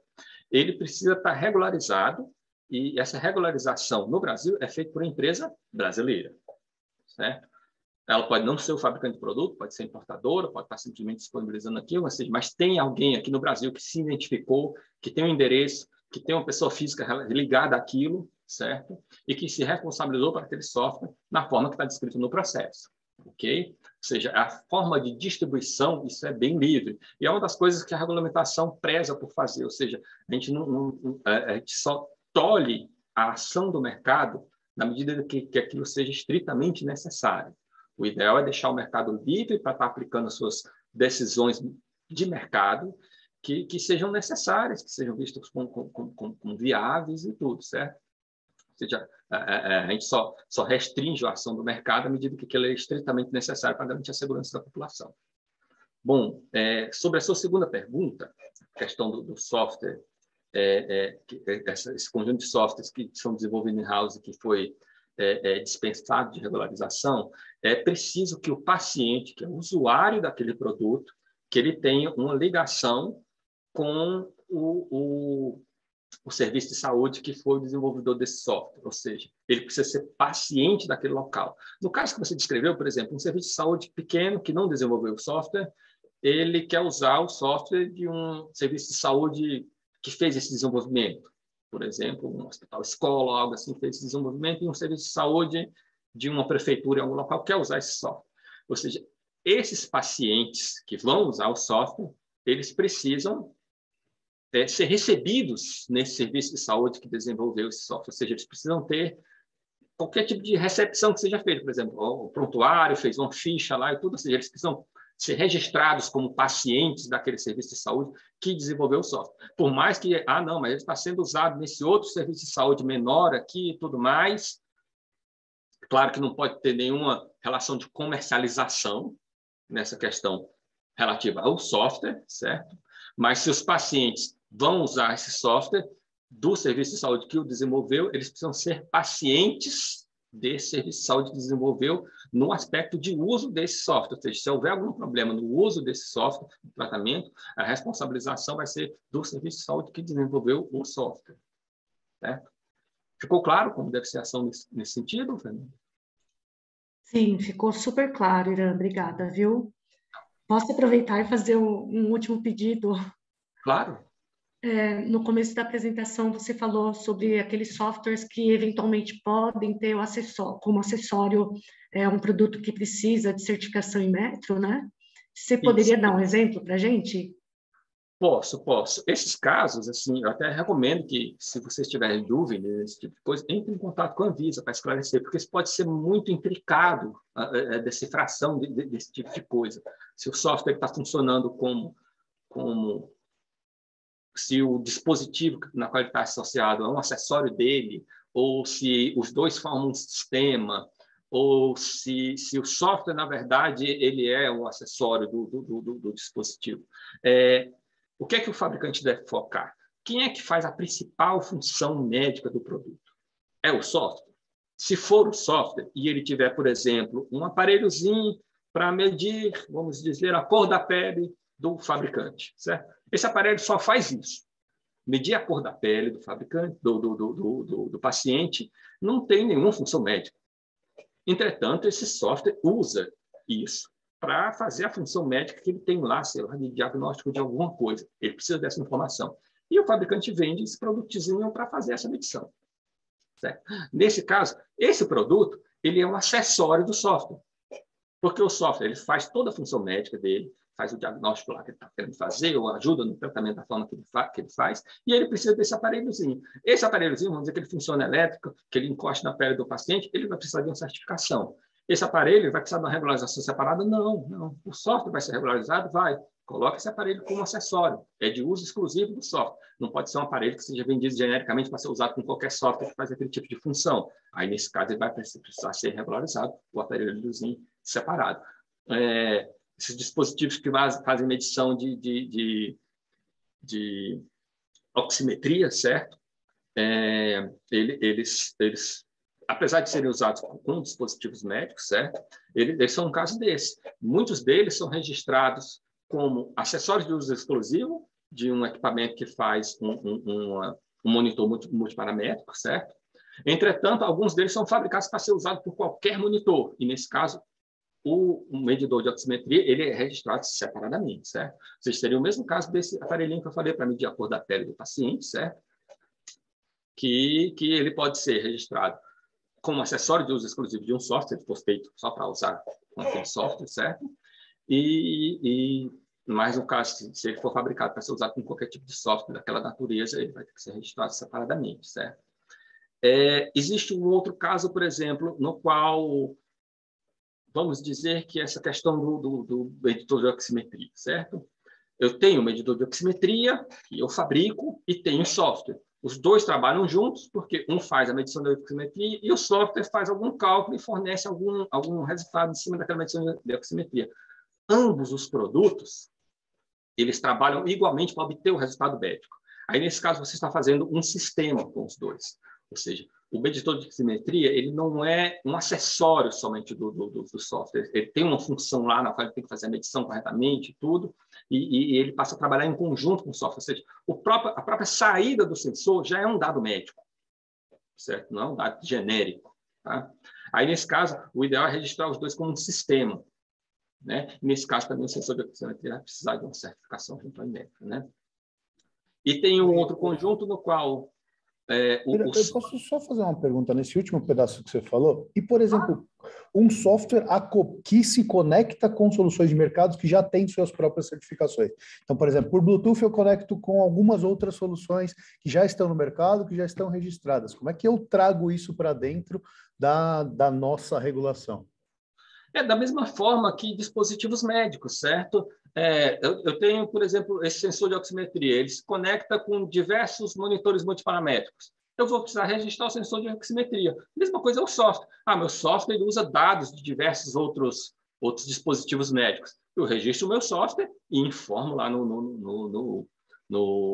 no processo dele que ele é compatível com tais e tais e tais. Essa questão de compatibilidade em produtos, softwares que fazem esse tipo de coisa é muito importante. Ou seja, o fabricante vai precisar comprovar para a Anvisa que ele viu essa compatibilidade, ele define que a responsabilidade dele é até ali, certo? E é importante isso porque, de repente, o fabricante o usuário vai usar aquele software com um produto que você não testou e alguma coisa dá errada, se não o seu processo tiver simplesmente dito, é feito para usar com monitores multiparamétricos, certo? Aí pode ser qualquer um no mercado, agora ou algum do mercado do futuro, entendeu? E aí a sua responsabilidade fica extremamente ampla. Isso é ruim para o fabricante, né? Aí é nessa questão. Fernanda, eu consegui esclarecer sua dúvida? Sim, Ira, obrigada, viu? É complexo, né? A gente começa a pensar em uma coisa... Sim, é claro que o fabricante ele pode dar alguns passos de já imaginar o que é que vai ser e tudo, mas eu digo para vocês, na dúvida, entre em contato pelos canais de comunicação da Anvisa, certo? E a gente esclarece para vocês qual é o entendimento que a gente tem daquilo. É muito mais fácil você prosseguir já sabendo qual o caminho que você vai seguir do que você prosseguir de forma nebulosa e depois estar vendo, nossa, mas eu fiz esse trabalho aqui de forma errada, eu tenho que rever esse tipo de coisa. Com certeza. Obrigada, viu? Acredito que a gente vai passar para o próximo, Bárbara. Sim, doutor Cordioli, bom dia.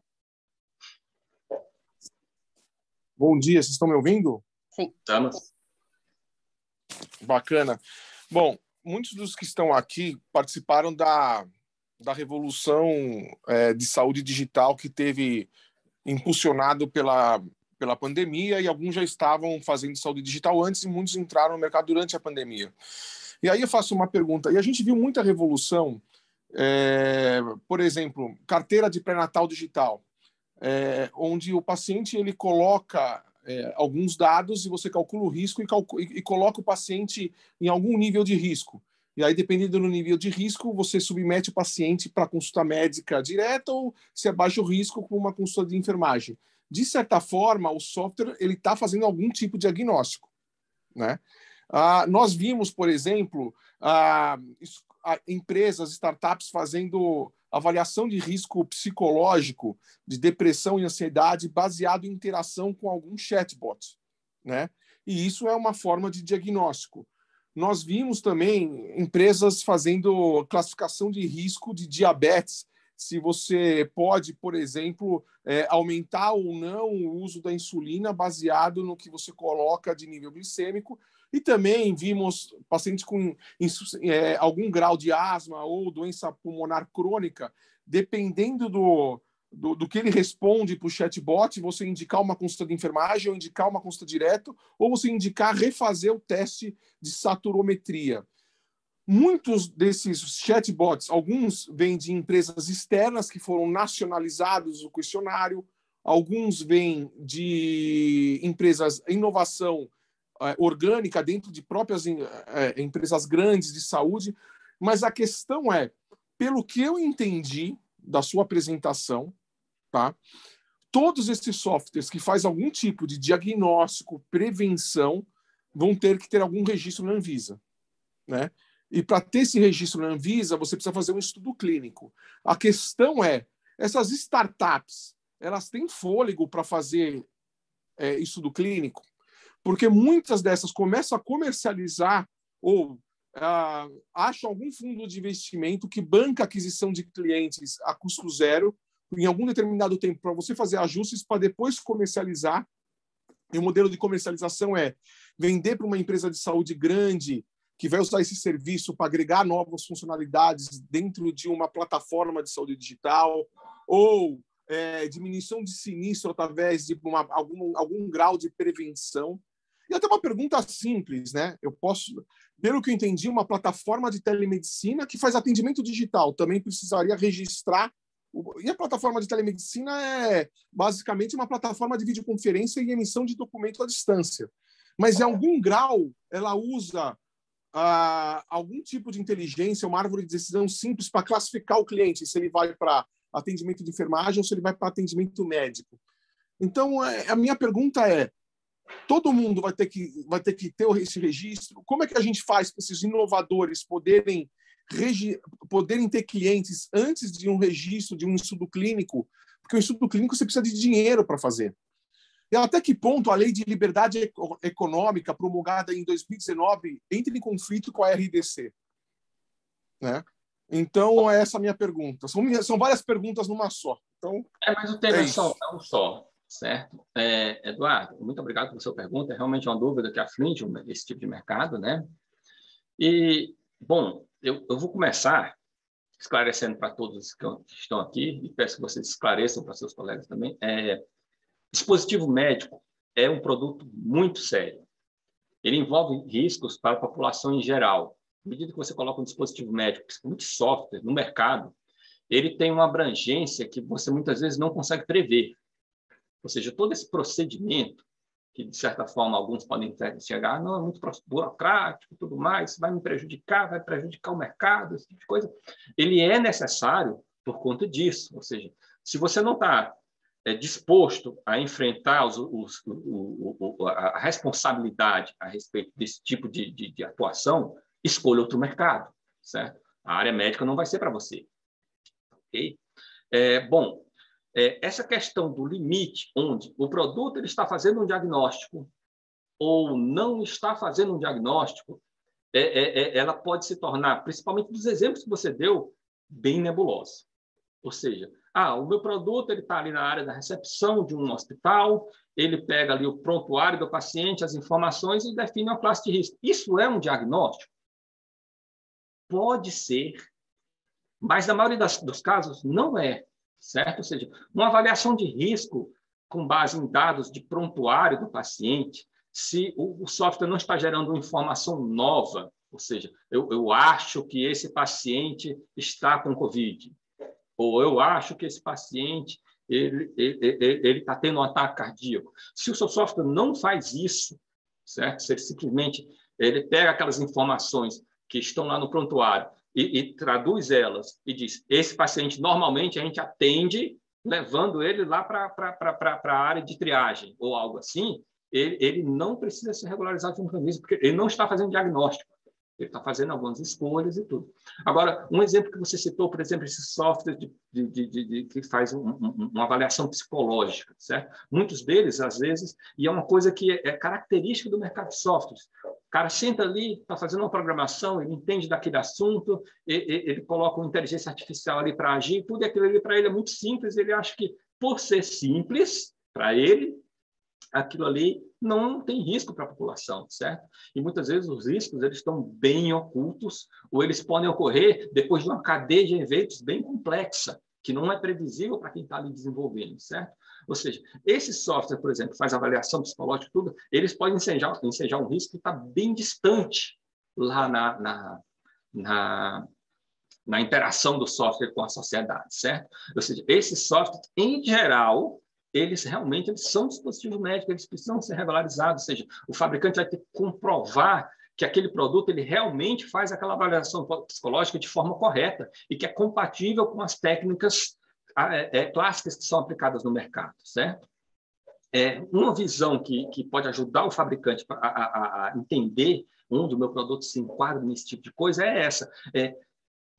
Como são tratadas as técnicas clássicas para resolver esse problema que eu estou tentando resolver com o software, certo?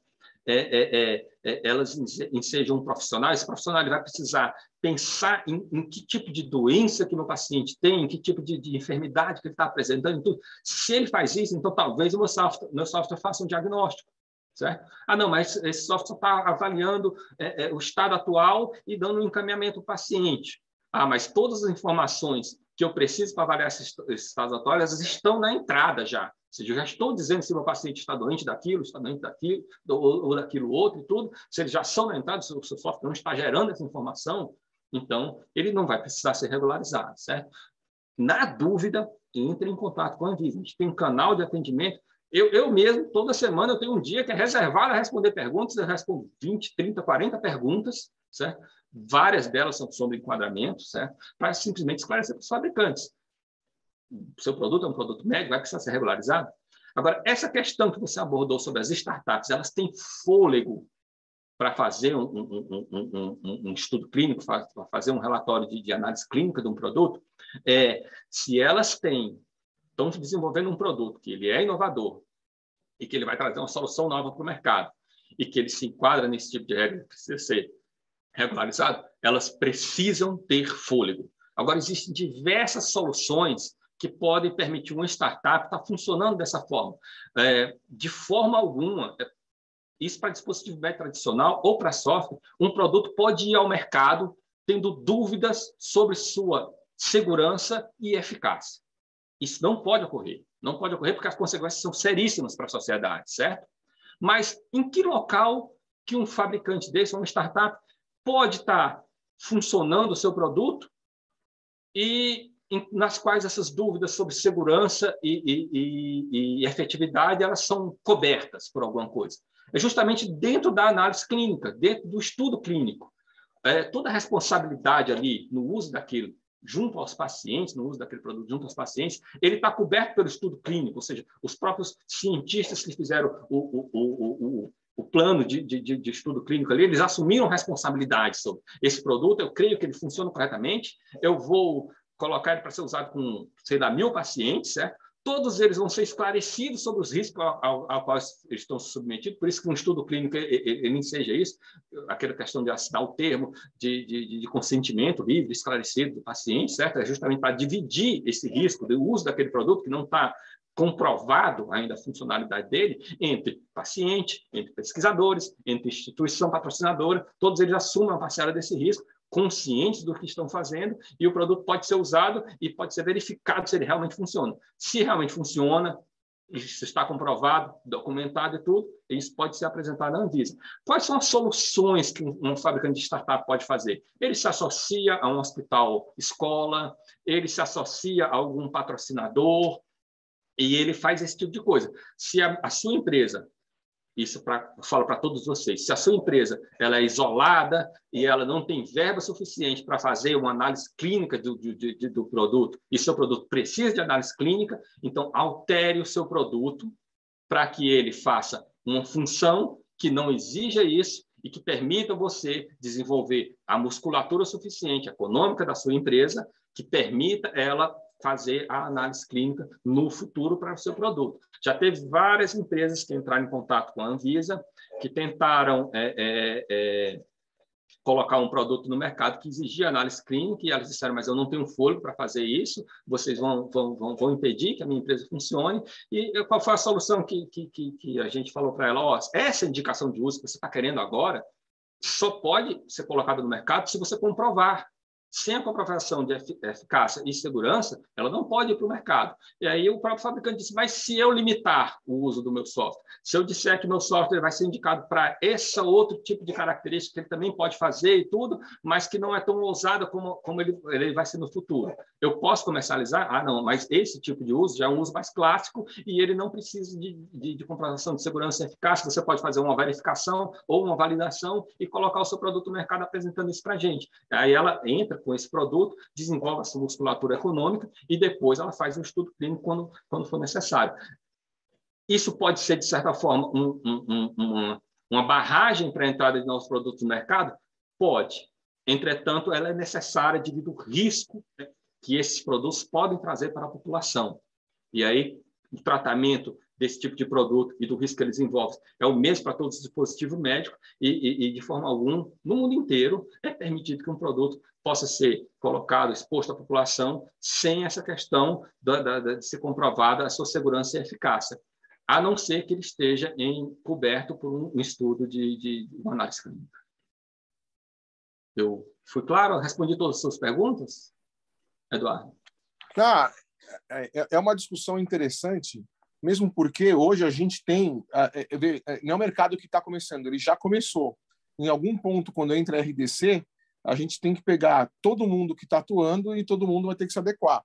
Mas o problema é a velocidade de adequação, né? E a velocidade de cobrança, né? Quem vai ser cobrado primeiro? O grande ou o pequeno, né? E a gente sabe que, infelizmente, no Brasil, às vezes o pessoal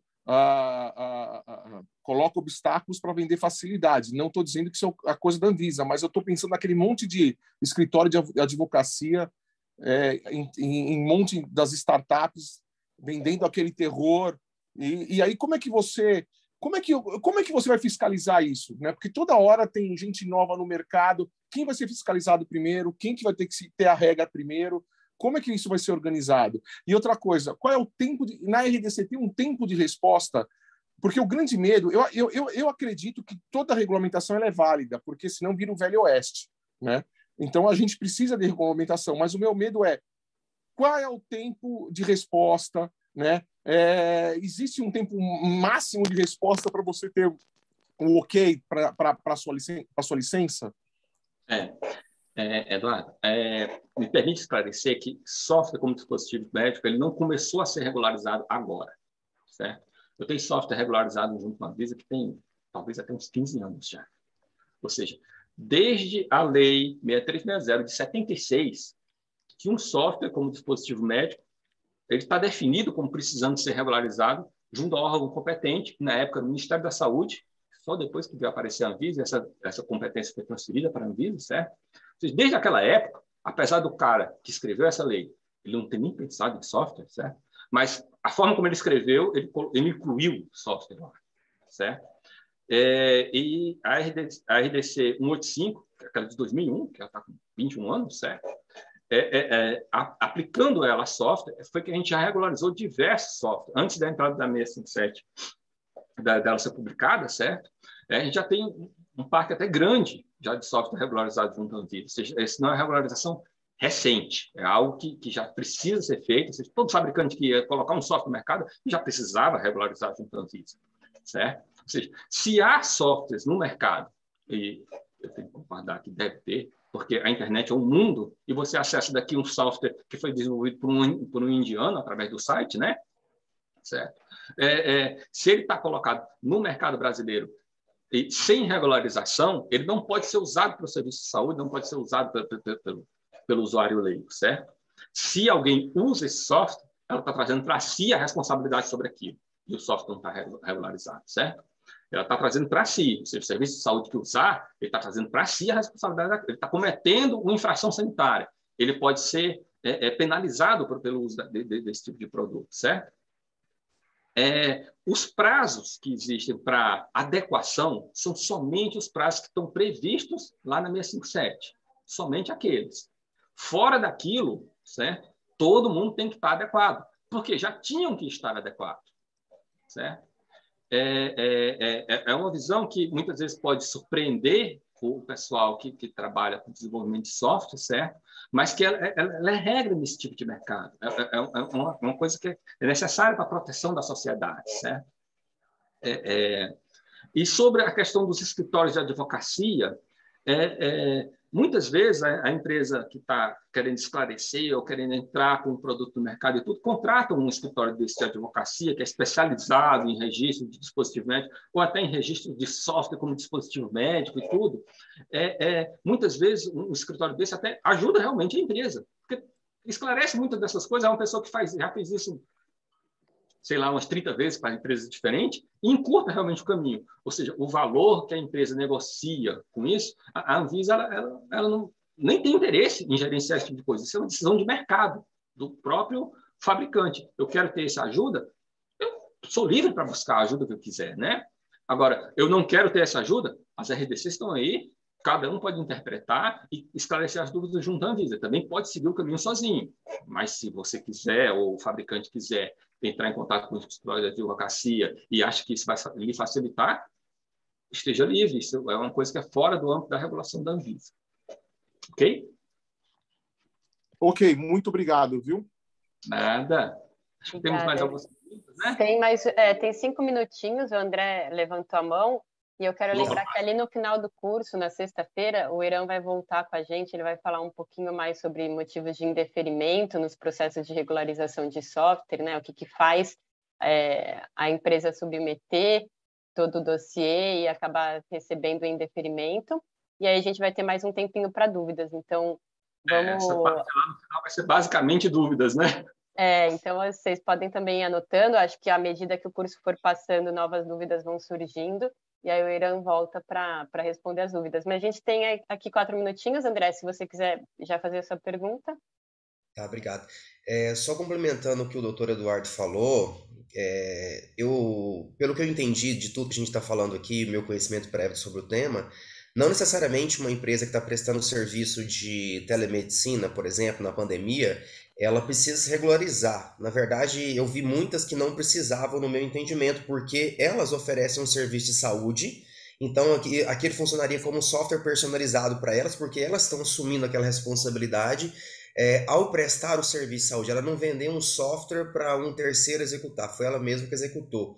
Acho que nesse contexto a gente não precisaria de registro, já que se encaixa na questão de software como customizado, né?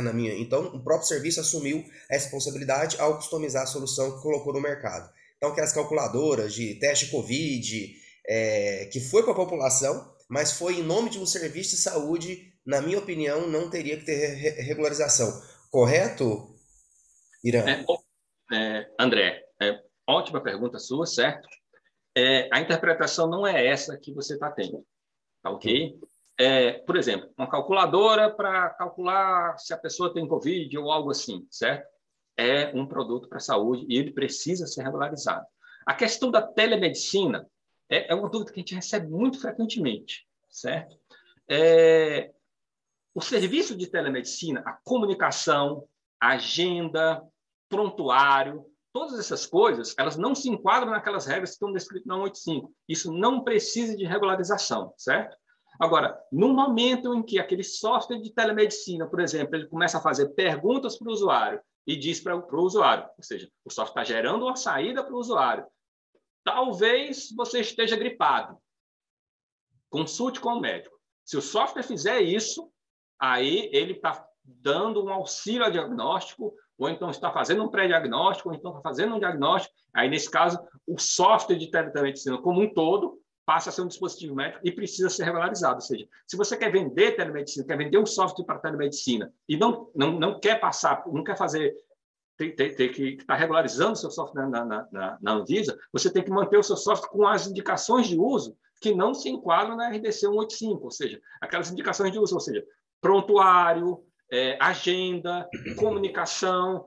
Mas o meu software de telemedicina ele vai pegar os dados de diversos... Vai funcionar, por exemplo, numa cabine de telemedicina, onde tem lá um monitor multiparamétrico, tem um medidor de pressão e tudo, e o meu software vai pegar todos esses dados e vai levar para o médico. Por isso ele vai ser um dispositivo médico, vamos precisar regularizar? Não, ele simplesmente está comunicando aqueles dados que foram coletados de forma independente e levando para o médico, ou seja, isso não caracteriza o software como dispositivo médico. Entretanto, mas o meu software ele vai comandar, vai ligar o aparelho de medição de pressão, vai comandar todo o ciclo de medição de pressão e vai coletar a medição de pressão. Aí sim, aí seu software já está funcionando como medidor de pressão e aí ele vai passar a ser um dispositivo médico. Deu para entender aqui? Não ficou claro. Só uma última ponderação. Eu sou um hospital e, como tal, tenho responsabilidade técnica hospital. Contratei uma equipe de desenvolvimento que trabalha dentro do meu hospital. O meu paciente do meu hospital entrou no meu site e falou assim: você está com febre, sim ou não? Sim, estou com febre. Então, faça tal coisa, qualquer orientação que eu vou dar. Eu criei para eu usar enquanto hospital e estou colocando o meu conhecimento médico de hospital na minha programação da minha equipe, ou seja, software customizado para mim que está orientando o meu paciente. Eu não estou vendendo isso para o mercado, e sim atendendo o meu próprio público. E aí o meu entendimento, você me confundiu agora, porque o meu entendimento inicial era, nessa situação, não teria registro, porque é um software customizado para o meu uso interno que não está sendo vendido para terceiro, só para o trato do meu próprio paciente. Bom, rapidamente, André, eu posso talvez te esclarecer. Digamos que eu estou entrando lá no seu site, entro lá, respondo as perguntas, e o site pega e retorna para mim que eu estou com Covid. Aí eu saio do seu site, vou lá e faço um tratamento ou algo assim com relação a essa doença. Tá, ok? Ou seja, o seu software deu um diagnóstico para mim. Por mais que seja o seu software para usar do seu hospital, para o paciente depois se consultar do seu hospital e tudo, se ele deu uma saída médica para o paciente, ele fez um diagnóstico, ele fez alguma coisa, se ele orientou algum tratamento, faça tal tipo de coisa, ele vira um dispositivo médico, ele precisa ser regularizado. Por quê? Porque ele está ensejando para a população os mesmos riscos, e esses riscos estão fora do controle do hospital. Ou seja, o paciente pode pegar aquele resultado e usar da forma como quiser. Ok? Mas eu não estou entendendo a exceção, porque tem uma exceção para software personalizado. Não, Tem não, uma não exceção. existe exceção. Ele não está previsto na regulamentação. Não existe esse tipo de exceção. Certo? A exceção é para softwares classe risco 1 e 2, certo? Que foram desenvolvidos internamente. É esse tipo de exceção. Se o seu software é classe 3 ou 4... Então, eu acho que a isso. questão, André, é que vai ser usado... Ele está dando resultado para o seu paciente. E enquanto ele não é paciente, ou seja, ele não se registrou no seu hospital e tudo, ele não é paciente do seu hospital, ele pode usar aquele resultado da forma como ele quiser, sem que você tenha um controle de que ele passou por lá, certo? Aí ele vai precisar ser registrado. Não, então peraí, isso é importante, porque isso muda um modelo de negócio enorme. Se o paciente registrou, a classificação é 1 ou 2. Eu já conheço o paciente, é um paciente que eu estou tratando com ele, o software desenvolvido internamente, eu não preciso de registro, então. É isso que eu estou... por que eu estou perguntando isso? Porque eu vejo vários hospitais contratando serviço personalizado, e é eles que criam para eles. Se eles forem criar... ou seja... Não faz sentido eles se regularizarem, porque eles não vão vender isso para o mercado e eles estão assumindo a responsabilidade porque é uma rotina interna. É um processo de configuração de prontuário eletrônico hoje. Prontuário eletrônico, todos permitem fazer isso. A pessoa vai lá e configura alguma regra e vai dar uma mensagem para o paciente. Mas o prontuário eletrônico ele não faz diagnóstico, né? Ele só registra os dados. Ele faz. Se você cruza a informação A com a B e fala assim, você tem uma interação medicamentosa, por exemplo. Algo nesse sentido. Nesse sentido, para ser usado, o produto ele precisa ter registrado o paciente como... ter registrado o usuário como paciente do hospital. Se ele não tiver esse registro, se ele for para uso na internet de forma livre, sem que o paciente se identifique e sem que ele crie um laço com aquela instituição, aí ele realmente vai precisar ser regularizado. Acho que a gente estourou o tempo, já estamos usando o tempo aí do Marcelo. Eu acho que vamos retomar essa... dúvida remanescente, pessoal, eu peço que vocês entrem em contato ou então deixem para a gente esclarecer no último dia, se for pertinente. Isso. Perfeito. Irã, obrigada mais uma vez pela disponibilidade, pela aula, que foi excelente, e a gente te vê de novo, então, na sexta-feira. Eu agradeço a oportunidade. Obrigada. Tchau, tchau.